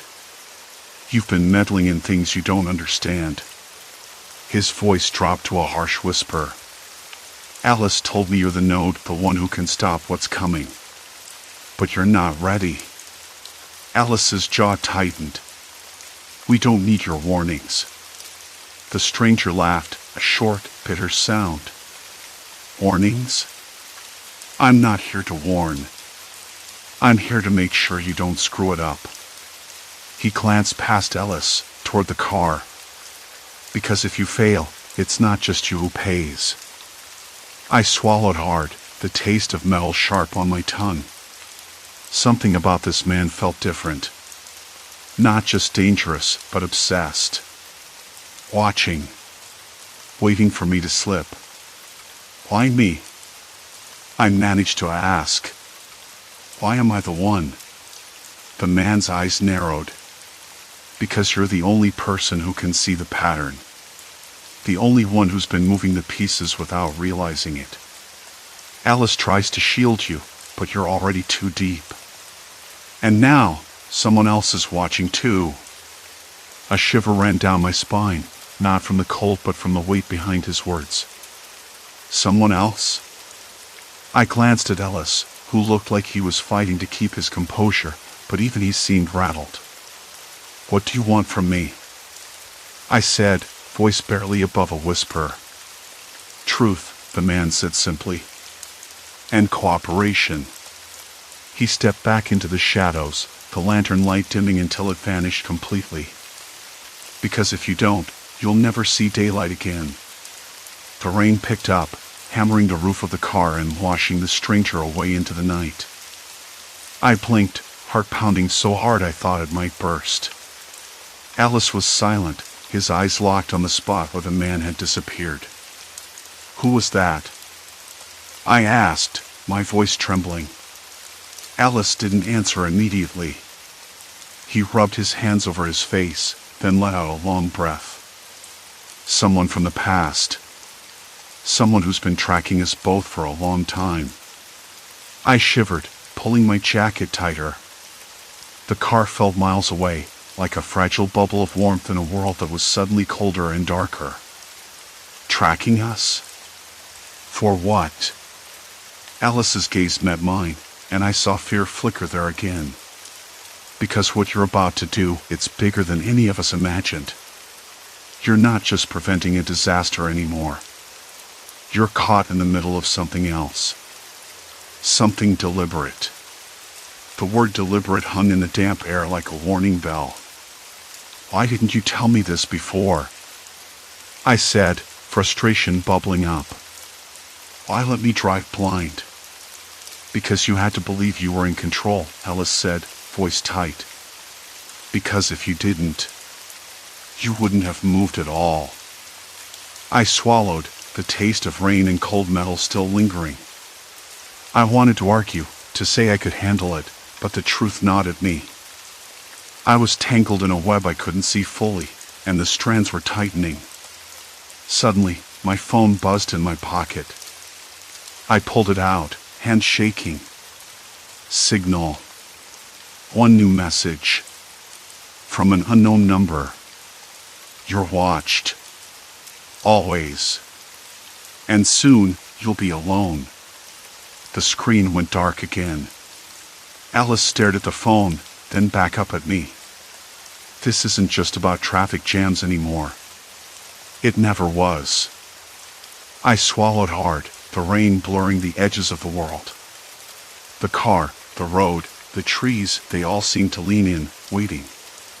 Watching. I was the node. The point of no return. And now I knew why. Because the disaster wasn't coming from outside. It was already inside the circle. The light flickered again, deeper in the woods. And the night was far from over. The sky was bruised purple when I finally pulled into the parking lot of the little coffee shop just off the highway. The air smelled of damp asphalt and old leaves, that unmistakable scent that sticks to your clothes after rain, even hours later.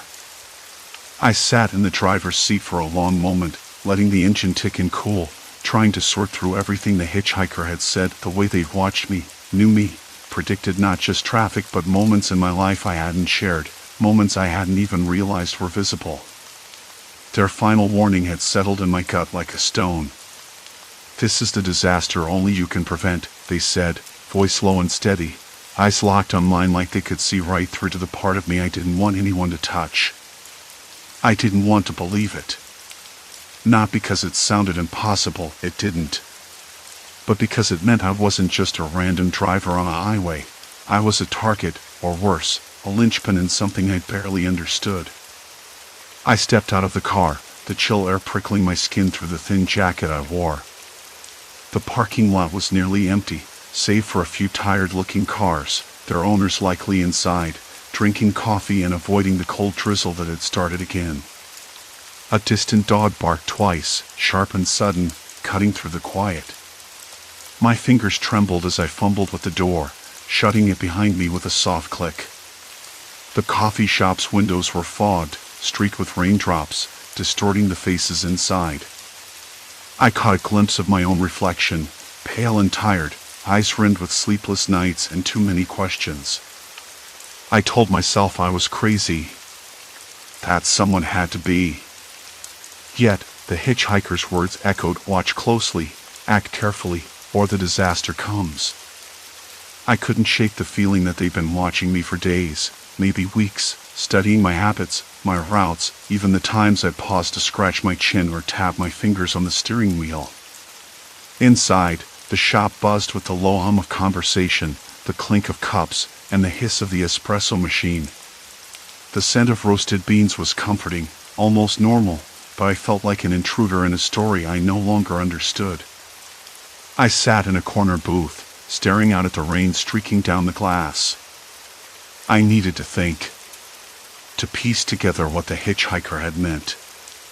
They hadn't said what the disaster was. Not explicitly. Just enough to make me feel responsible and terrified. Why me? The question circled in my mind like a vulture. I sipped my coffee, too bitter, but it kept my hands busy. My phone buzzed silently in my pocket. I ignored it. I wasn't ready to face anything yet. Minutes passed, or maybe hours. Time was slippery. I looked up when the door chimed, and the bell announced a new customer. My breath caught. It was them. The hitchhiker. They didn't look the same as that first day, when I pulled over on the shoulder, the rain slicking the road and my nerves. That day, they were a shadow among shadows, a stranger with a knowing smile. Now, they seemed smaller, almost fragile, their clothes soaked through and clinging. They slid into the booth opposite me without a word. The scent of damp wool and something faintly metallic clung to them, like the smell of old pennies or faded memories. I swallowed against the sudden tightness in my throat. "Did you stop?" they said softly, "because you were scared?" I blinked. Maybe. The word tasted bitter. They nodded. Good. Fear can be useful. I laughed, short and hollow. You're full of helpful advice, aren't you? Maybe. Their eyes flicked to the window, watching the rain. I told you I watch closely. Why? Why me? They hesitated. Because you're the only one who can stop it. The disaster, I mean. And what is it? I pressed, voice low, urgency creeping in. They looked at me, really looked, like they were trying to decide whether I was ready to hear it. It's not what you think. It's not a crash or an accident on the road. It's a moment you will create or prevent. A moment of choice. I frowned. Choice? About what? The truth, they said, voice barely above a whisper. About who you really are. About the lies you tell yourself every day. If you don't stop, if you don't change course, the disaster won't be on the road. It'll be in here. They tapped their chest, just over their heart. I felt a cold flush spread through me. The hitchhiker wasn't talking about traffic anymore. They were talking about me. My life. The secrets I bury beneath routine and habit. Look, I said, voice steadier than I felt. I don't know what you want from me. I don't know who you really are. But if you think I'm going to just sit here and listen like some kind of oracle, you're wrong. They smiled then, a sad, knowing smile. No one listens until they have to. I wanted to argue, to tell them to leave. Instead, I found myself asking the question I'd avoided for years. Why did you watch me? Because someone has to, they said simply. Because you don't see yourself clearly. Because the disaster is coming, and it's not on the road, but inside you. I closed my eyes. The weight of it pressed down, a slow, suffocating pressure. I tasted metal again, like when your mouth goes dry before a panic attack. When I opened them, the hitchhiker was gone. I blinked, stunned. No sign they'd ever been there except the cold air where they'd sat, and a faint trace of that metallic scent. I finished the coffee, now lukewarm, and stepped outside. The rain was lighter, just a drizzle, and the streetlights cast long, trembling shadows. For the first time in a long time, I looked at myself in the reflection of a darkened window. Really looked. Who was I, if not the person I pretended to be? The hitchhiker's warning wasn't about a highway accident or a jam I could avoid by taking a different exit. It was about me, about the moments I let slip by, the truths I refused to face. I walked back to my car, the damp leather of the seat cold beneath my fingers as I slid in. The engine turned over, steady and sure. I started to drive, now away from the disaster, but toward it. I didn't know what awaited me down the road, but this time, I was ready to meet it. The night air was sharp in my lungs, the hum of tires on wet asphalt a strange kind of comfort. I had a choice now, to keep running, or to finally stop and see myself clearly. I chose to stop. Silence. Complete silence. Story 6, Dead Air at mile marker 287, radio warnings from beyond. I never thought the hum of tires on asphalt could get under your skin like a bad song stuck on repeat. It was the kind of heat that made the mind wander, that dull ache behind your eyes when you've been staring too long at a horizon that never changes. I rubbed the back of my neck, feeling the sweat trickle down the collar of my shirt. The truck's dashboard clock blinked 7:13 p.m., but the sky still held onto daylight stubbornly, like it wasn't ready to give into the night just yet.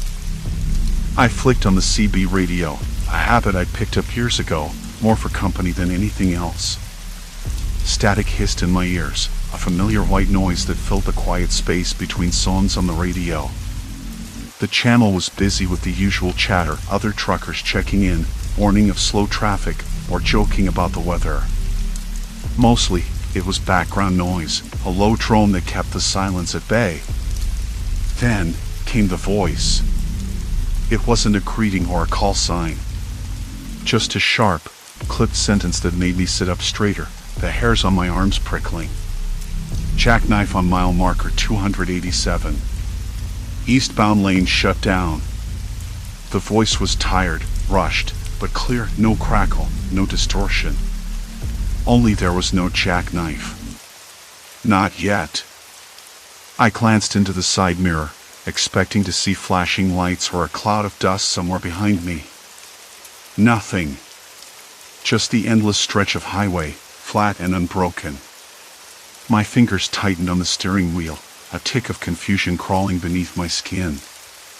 Mile marker 287 wasn't far ahead, but it was still a good 10 miles off.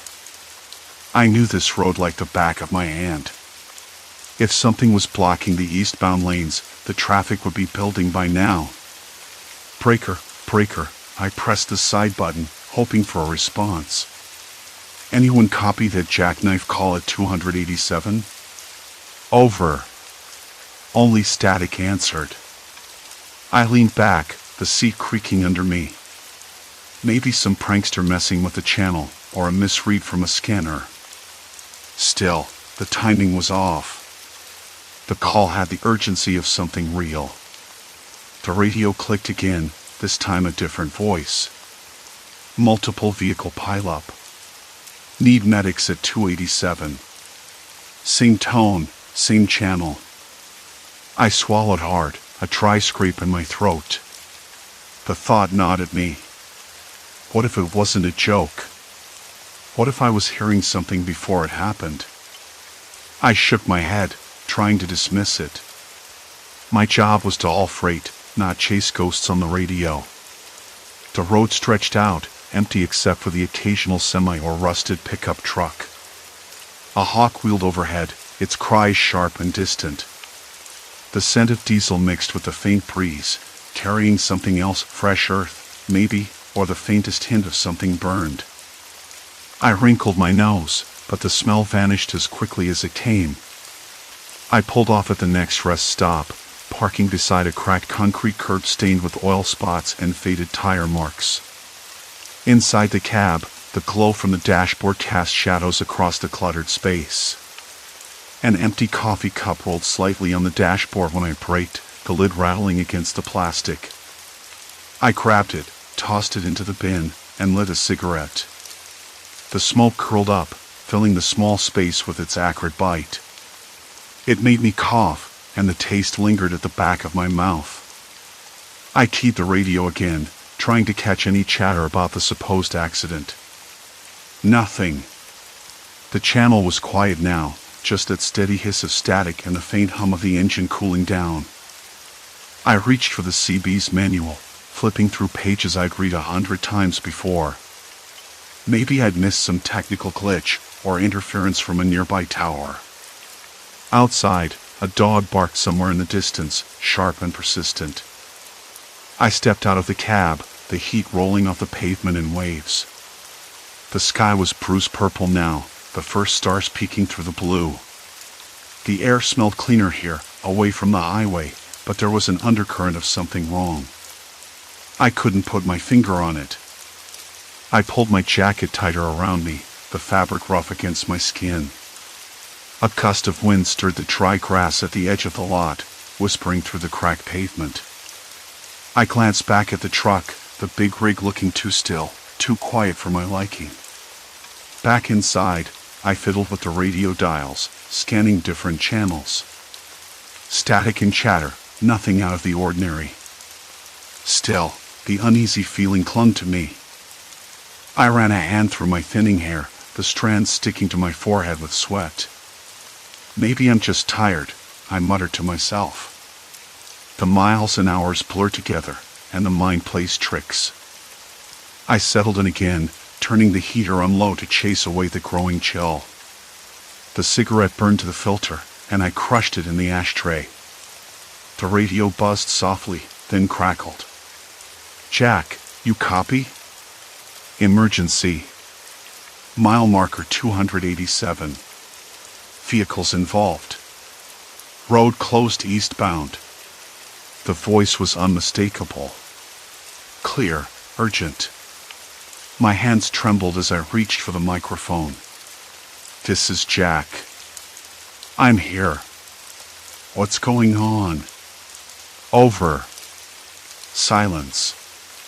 Complete silence. Then, the line went dead.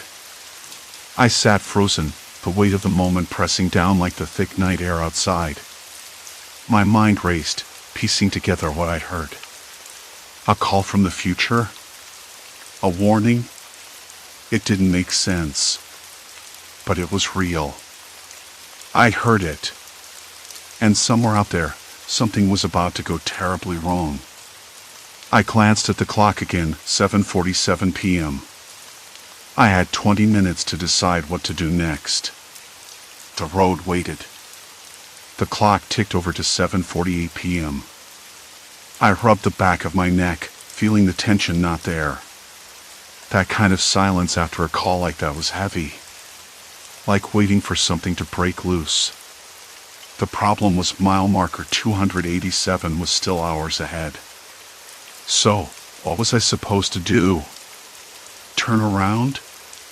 Call it in? Report a road closure that didn't exist yet? My head was spinning faster than the wheels on my rig. I flipped the heater switch again, the little fan sputtering before it warmed the cab.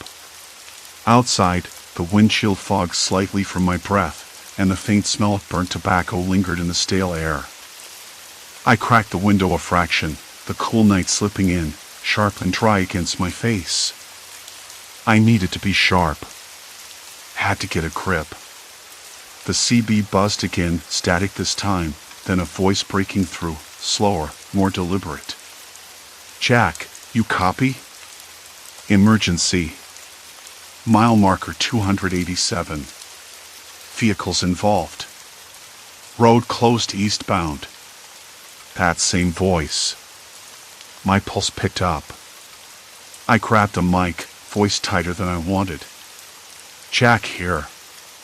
What's the emergency? Over. No reply. Just static. It felt like a trap when I couldn't shake. The road was empty. No flashing lights, no smoke, no signs of accident. Yet somewhere out there, maybe 20 miles ahead, something was about to go sideways. I had to know what. I pulled off the highway at the next exit, a small rest stop nestled between pine trees and a darkened gas station long closed for the night. The air was crisp with the smell of pine needles and cold earth. My boots crunched on gravel as I stepped outside, the rig's engine ticking as it cooled down. The radio sat on the dashboard, its orange glow dim in the dark cab. I fiddled with the dials, scanning the channels, hoping for some kind of confirmation, anything that could tell me more. The static hissed, then flickered into a different voice. Jack, you copy? Mile marker 287. Multiple vehicles involved. Road closed eastbound. Emergency services requested. The voice sounded strained, like the operator was holding back panic. I swallowed hard, feeling the cold knot tighten in my stomach. This wasn't just a random call. It was real. And it was coming. I looked around the truck stop, a handful of cars parked, their owners nowhere in sight. The silence was thick, broken only by a distant dog barking and the occasional rustle of dry leaves skittering across the asphalt. The moon hung low, casting long shadows that stretched like fingers across the ground. I climbed back into the cab, heart thudding. The radio crackled again, this time with a different message. Jack, urgent. Mile marker 287. Vehicles involved. Road closed eastbound. Multiple injuries reported. Roads icy. Drive with extreme caution. I frowned. Roads icy? The forecast hadn't mentioned anything about ice, and the temperature gauge on my dash showed a steady 38 degrees Fahrenheit. Still, I knew better than to trust weather reports blindly. Sometimes the microclimates were brutal, especially in these parts. My mind reeled. How did this voice know what was coming? How was this happening now? I glanced at the GPS, zooming in on mile marker 287. The highway curved through a shallow valley there, bordered by dense trees on either side. No towns, no exits. Just a long stretch of road that could get treacherous in bad weather. I tapped the mic again. This is Jack. Report received. I'm en route to mile marker 287. What's the nature of the emergency? Over. Static. Then nothing. It was like calling into a void. I sat back, eyes scanning the darkened highway ahead. The truck's interior smelled faintly of old coffee and leather, a scent I'd come to associate with long nights on the road. My fingers drummed nervously on the steering wheel. I had to get there. I had to see for myself. The truck's engine roared as I pulled back onto the highway. The radio stayed silent for a while, then buzzed again with a different voice, this one scratched and crackly, almost indecipherable. "Jack. This is Sam. Mile marker 287. Roads slick. Big rig jackknifed. Traffic backed up. Emergency crew stuck. Need help. Sam." I didn't know any Sam, but the name sounded familiar, like a dispatcher or a driver. The voice was panicked but controlled. "Sam, this is Jack. I'm on my way. What's your position?" "Over." No answer. The radio went dead. I gritted my teeth and focused on the road, the headlights illuminating the faint outline of trees, the smooth ribbon of asphalt slick with dew or something worse. The temperature was dropping. I could feel the chill creeping into the cab despite the heater. My breath came in short bursts, clouds puffing before me. I tried to shake the unease settling in my chest. Maybe I was chasing shadows. The mind's tricks, like I'd said before. But what if I wasn't? I pulled out my phone, flipping through news apps. Nothing. No reports of accidents, no road closures anywhere near mile marker 287 or even this stretch of highway. Just the usual dry updates about traffic jams and weather warnings miles away. The quiet hum of the engine was suddenly broken by the low beep of my truck's onboard alert system. The dashboard lit up with a warning, traction control activated. I glanced down. The tires had lost grip. I eased off the accelerator, heart pounding as the rig fishtailed slightly on the slick road. I gripped the wheel tighter, the rough leather creaking beneath my palms. The radio crackled again, louder this time. "Jack. Sam here. Big rig jackknifed at mile 287. We're stuck. Traffic jam forming fast. Emergency crews can't get through. Road icy. Need assistance. Repeat, need assistance." The voice trembled with urgency now. I pulled over to the shoulder, the tires crunching on gravel. My breath came out in white clouds. The cold had gone from a nuisance to something sharp and biting, seeping through the cab's insulation. I could hear the faint hum of engines and, weirdly, the distant blare of horns, though the highway had been empty just moments before. I flicked on the CB mic again. "Sam, this is Jack. I'm here. Tell me what you need." Over. Static.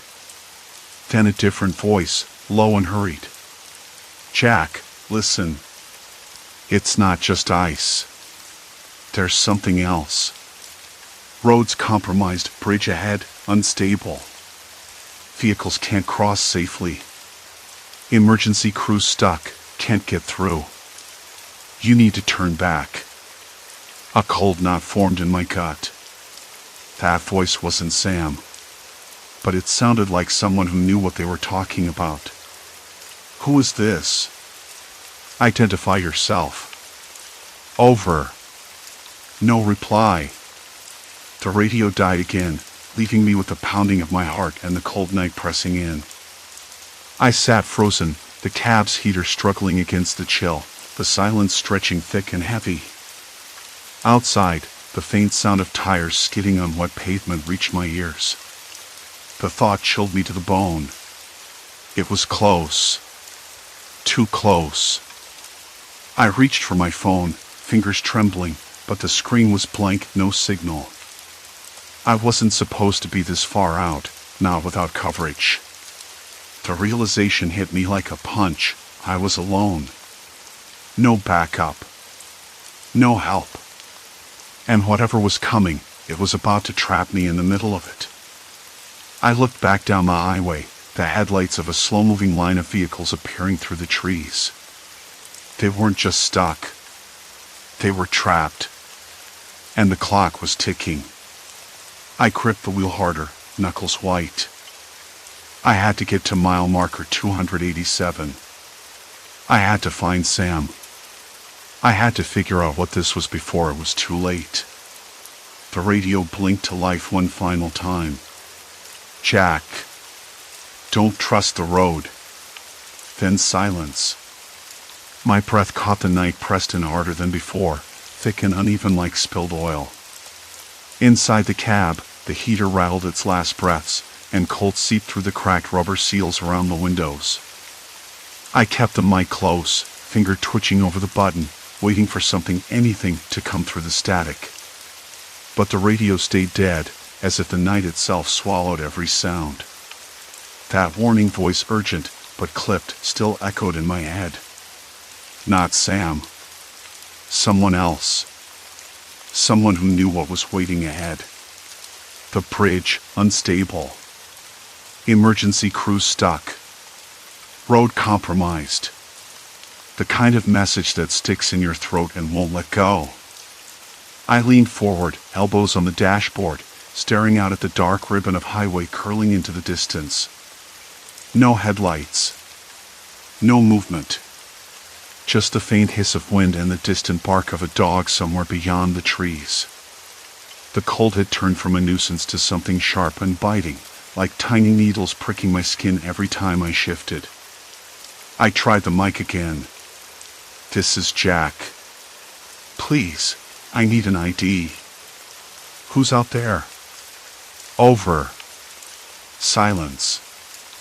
I let out a breath I didn't realize I was holding and shut off the CB. The cab dropped into a low hum from the engine, the only sound now the occasional creak of the truck as it settled on the cold asphalt. My fingers drummed nervously against the steering wheel, the leather rough and cold under my skin. This wasn't just ice. It wasn't just bad weather. That voice meant something else. I could feel it, like a weight pressing down on my chest. I thought back to the transmissions, the ones I'd been hearing for days now, snippets of accidents and emergencies that hadn't happened yet. At first, I figured they were echoes of past disasters, maybe a glitch in the radio or some weird interference. But that voice? It was a warning, a glimpse of something about to unfold. And if I didn't act, I'd be part of that next transmission. I glanced at the GPS, its screen dim and flickering. The bridge was just 10 miles ahead. 10 miles of uncertainty and danger, with no way to turn back. I had to make a choice. Keep going and risk it all, or turn around and admit defeat. I reached for my phone, hoping for a signal. Nothing. Dead silence. No bars. The cold made the screen fog up, tiny droplets condensing before vanishing. Then the radio crackled again. Not on CB, but a faint, distorted voice through the auxiliary channel. It sounded like a woman's voice, frantic, breathless. Jack, you don't understand. The danger's bigger than the bridge. They're coming. I slammed my hand on the dashboard. Who is this? What danger? Identify yourself. Static swallowed the words. I sat back, heart hammering. My hands trembled, the cold making it worse, but it wasn't just the temperature. Something was closing in, and I was caught in it. The truck's heater coughed, then died completely. The cab plunged into a cold silence. Outside, the wind picked up, rattling the side mirrors. A low rumble echoed in the distance. Not thunder. Not a car. Something else. I forced myself to start the engine again. The truck groaned to life, the heater sputtering back on. I needed to move, needed to get to that bridge and see for myself what was waiting. But then I noticed it, a figure standing at the edge of the road, barely visible in the pale glow of my headlights. Still as a statue. I blinked. The figure didn't move. Didn't wave. Just stood there, watching. I swallowed hard, voice tight. Hey! You okay? Need help? No response. I grabbed the mic again. This is Jack. If you're listening, say something. The figure shifted, just a fraction, then turned and disappeared into the shadows. My breath came in quick, shallow bursts. The cold felt like it was wrapping tighter around me, squeezing. I knew then I couldn't turn back. Not now. Not after what I'd heard. The road ahead was a trap. The bridge was unstable. Emergency crews trapped. The warning voice. The strange transmissions. The shadow on the roadside. It was all connected. And I was right in the middle of it. I shifted gears and eased forward, the truck's tires crunching softly on the gravel shoulder before I merged back onto the highway. The headlights cut through the darkness, illuminating the cracked pavement and the skeletal trees lining the road. As I drove, I tried to piece it all together. The voice that wasn't Sam. The woman's frantic warning. The figure on the roadside. None of it made sense until I remembered the last transmission I'd heard hours ago. Something about coordinated incidents, a chain reaction, a deliberate plan. That meant people. Not just accidents or weather. But someone or some group was orchestrating this. I swallowed hard. The cold suddenly felt like ice in my veins. I should have pulled over, called for help, anything. But there was no help to call. No way out. I was trapped. The radio crackled again, this time a familiar voice. Sam. Jack. You there? The bridge. It's worse than we thought. You can't cross. Get off the highway. Now. Relief and dread tangled in my chest. Sam was real. The danger was real. And I was caught in the middle. Sam, I'm heading. Listen, Jack. There's no turning back. They've blocked the exits. The whole area's on lockdown. You don't know what you're up against. I swallowed hard, the weight of those words settling deep. Lockdown.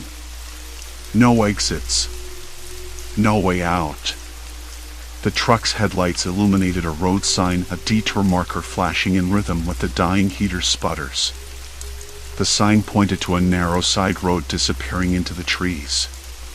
Sam's voice crackled again, urgent. Take the detour. Follow it fast. I'll try to guide you. I hesitated only a moment before turning hard, tires skidding slightly on the cold asphalt. The side road was rough, uneven, and overgrown. Shadows stretched long across the cracked pavement as the streetlights flickered uncertainly. Branches scraped the sides of the cab like fingernails. The darkness closed in tighter here, the headlights barely piercing the thick canopy overhead. I gripped the wheel so hard my knuckles went white. My breath fogged the windows in rapid bursts. Every sound was amplified, the scrape of tires, the snap of a twig, the distant call of a coyote. Then, ahead, a dim light flickered. Not a street lamp. Something else.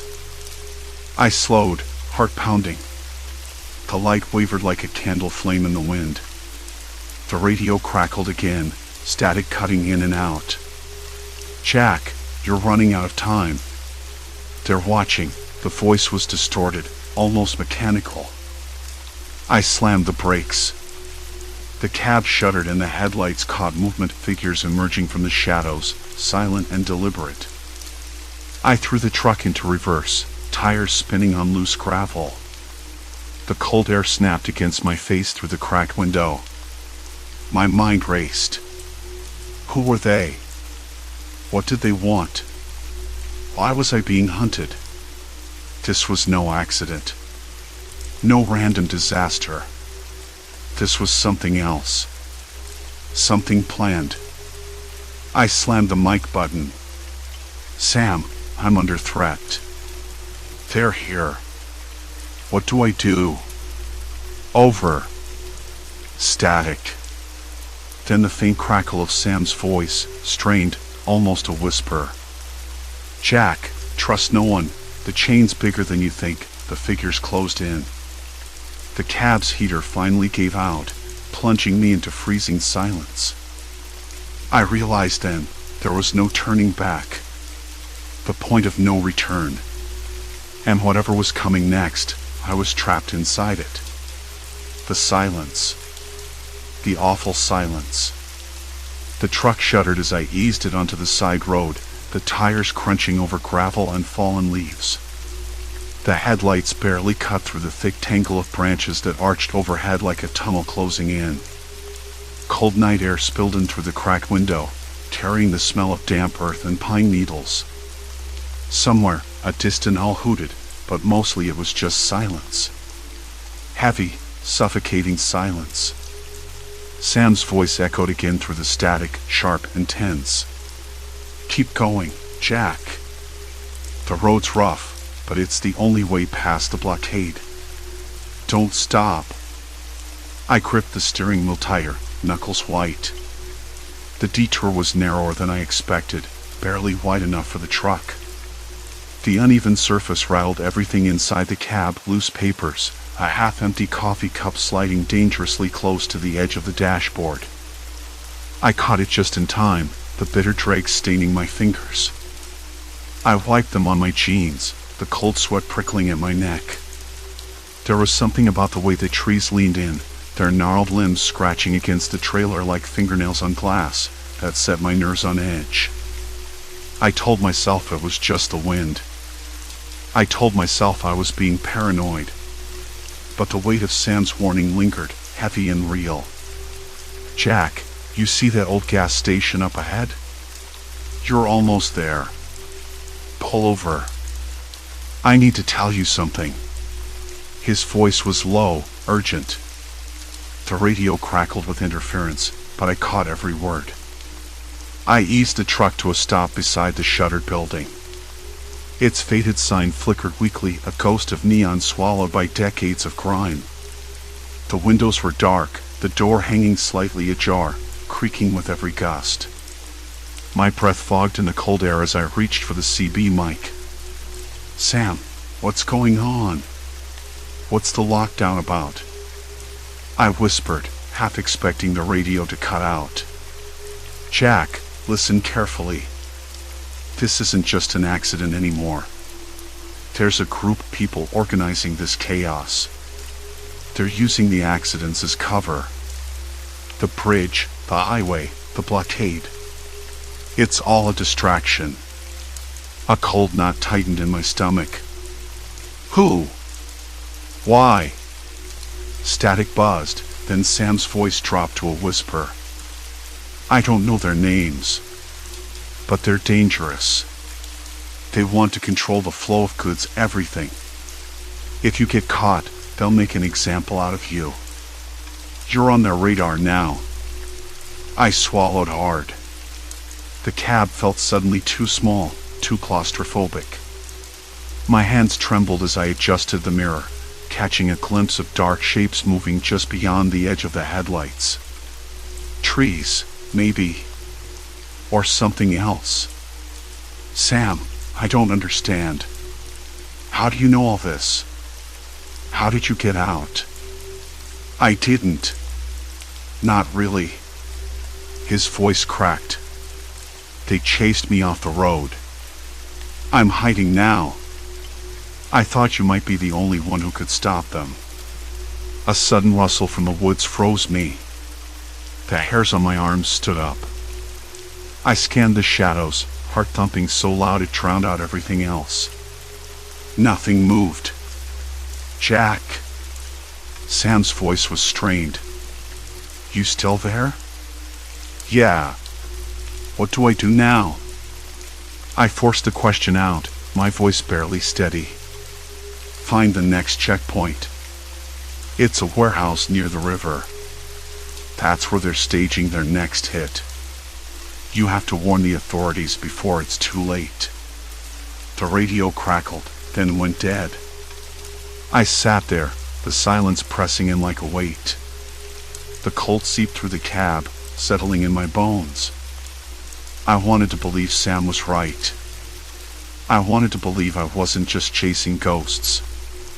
But something about the whole situation felt off, like I was walking into a trap. I glanced at the dashboard clock. Midnight. The night stretched ahead, endless and dark. Then, a sudden flash from the passenger window caught my eye, a figure darting between the trees, just out of the headlight's reach. I blinked, and it was gone. For a moment, I thought I saw a face, pale and watching. I shook my head, trying to shake off the unease. "Get a grip, Jack," I muttered.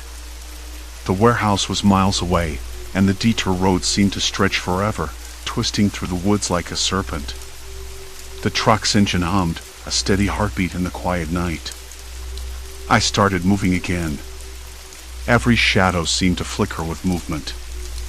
Every crack of a twig set my nerves on edge. The road narrowed further, the trailer swaying dangerously close to the ditch. I fought the wheel, forcing the truck to stay centered.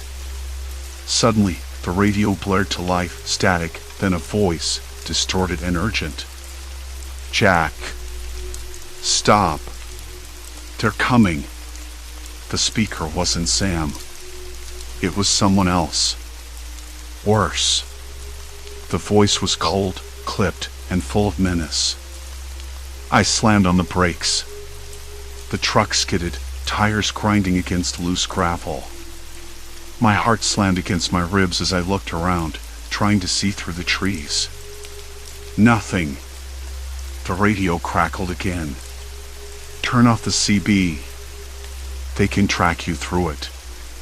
A laugh, low and humorless, crackled over the line. "You're not going anywhere." My hand shook as I cut the radio off, plunging the cab into silence. The only sound was the truck's engine idling. The highway stretched out ahead like a ribbon of cracked glass, slick with the last traces of rain. I sat behind the wheel, the cab silent except for the low hum of the engine and the occasional chirp of the CB radio. The fading sunset painted the sky in bruised purples and grays, and the smell of damp earth seeped in through the cracked window. I rubbed the back of my neck, feeling the ache settle in after days of restless driving. Somehow, the weight of what I was chasing pressed down heavier now. I hadn't touched the radio in hours. No more calls, no more voices from the past or the future, whatever this was. That lull felt like the calm before a storm, or maybe the eye of one I hadn't even noticed yet. I leaned back, letting the leather seat creak under me, and stared out at the empty road. There was a silence inside the cab that wasn't just the absence of noise. It felt like the quiet between heartbeats, the kind that makes you hold your breath for no reason. The first message had been a crackle of panic, a desperate call for help following an accident that hadn't happened yet. I told myself it was some kind of mistake, a trick of interference. But then the next came another emergency, another warning, and one after that. All of them real. All of them deadly. And now, I was part of it, tangled in a chain of disasters that hadn't unfolded but were already written in static. I reached for the radio, fingers hovering over the knobs. My hand trembled, and I swallowed the dry lump in my throat. This was it. If I didn't figure this out, if I didn't act, I'd be next. Or worse, those other people would be. The voice came through again. Not a broadcast this time, just a whisper, a faint thread of sound that made the hairs on my arms stand up. Help. Truck. Overturned. Mile marker 112. The coordinates cut through the fading light like an item. I knew that spot. A narrow stretch, a blind curve where the road dipped and twisted under a canopy of pines. I'd passed it twice already today, and the thought of someone trapped there, alone in the dark, jolted me upright. I started the truck, the diesel engine growling to life beneath me. The cab filled with a faint, oily scent of exhaust and old leather. Outside, the wind picked up, rustling branches against the side mirror. I shifted gears and pulled away from the highway, the tires crunching on gravel as I took the exit toward the mile marker. The road narrowed, the trees crowding in close, their shadows long and restless. The air smelled of pine and damp moss, the kind of smell that sticks to your clothes and your skin, making you feel like you're walking through someone's breath. My eyes darted over the curve ahead, searching for any sign of trouble. Then I saw it, the glint of metal twisted and dark against the underbrush. The truck lay on its side, half hidden in the shadows, its wheels spinning slowly like a wounded animal. The stillness of the scene was broken only by the faint sound of breathing, ragged and shallow. I climbed down from my cab, the cold biting through my jacket. The ground was soft and uneven beneath my boots, slick with fallen needles and mud. I approached the overturned truck cautiously, heart pounding in my ears. The door was jammed tight, but through the cracked window I could see a figure slumped inside, pale and trembling. "Hey," I called softly, voice rough from disuse. "Can you hear me?" The person blinked, eyes wide and glassy. "Help. Stuck." The words were barely a whisper.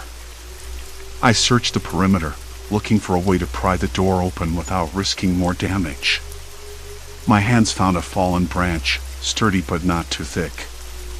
Carefully, I wedged it between the door and frame, levering it inch by inch. The metal groaned but held firm. Patience. I couldn't rush this. The radio crackled suddenly, cutting through the stillness with an urgent voice. "Truck 42, are you there? Emergency services are en route. Stay calm, help is coming." I glanced at the radio, then back at the trapped driver. Relief washed over me, but it was mixed with a gnawing dread. This wasn't just a random accident. It was part of the chain. Someone was trying to prevent a disaster, but it wasn't working fast enough. Minutes ticked by like hours. The trapped driver's breathing steadied, though they shivered uncontrollably. I pulled my jacket tighter around both of us, the fabric rough and warm. The forest around us felt alive, watching, waiting. When the sirens finally cut through the quiet, I stepped back, letting the paramedics take over. I couldn't shake the feeling that I was still part of the story, that my role wasn't finished. Back in the cab, I reached for the radio one last time. The voice crackled, clearer now, less frantic. "Thank you. For listening. For stopping it." The line went dead. I sat back, chest heaving. The road ahead was still long, still uncertain. But for the first time since this all began, I felt a sliver of something I hadn't allowed myself to hope for: closure. The night crept in, folding around the truck like a dark blanket. I started the engine again, the familiar rumble steady beneath me. Out here, in this endless stretch of highway, I was just a solitary driver again, no ghosts, no warnings, just the open road and the weight of what I'd done. I glanced at the empty CB radio, silence humming in the background. It was over. For now. The road whispered beneath the tires, endless and indifferent. I drove on.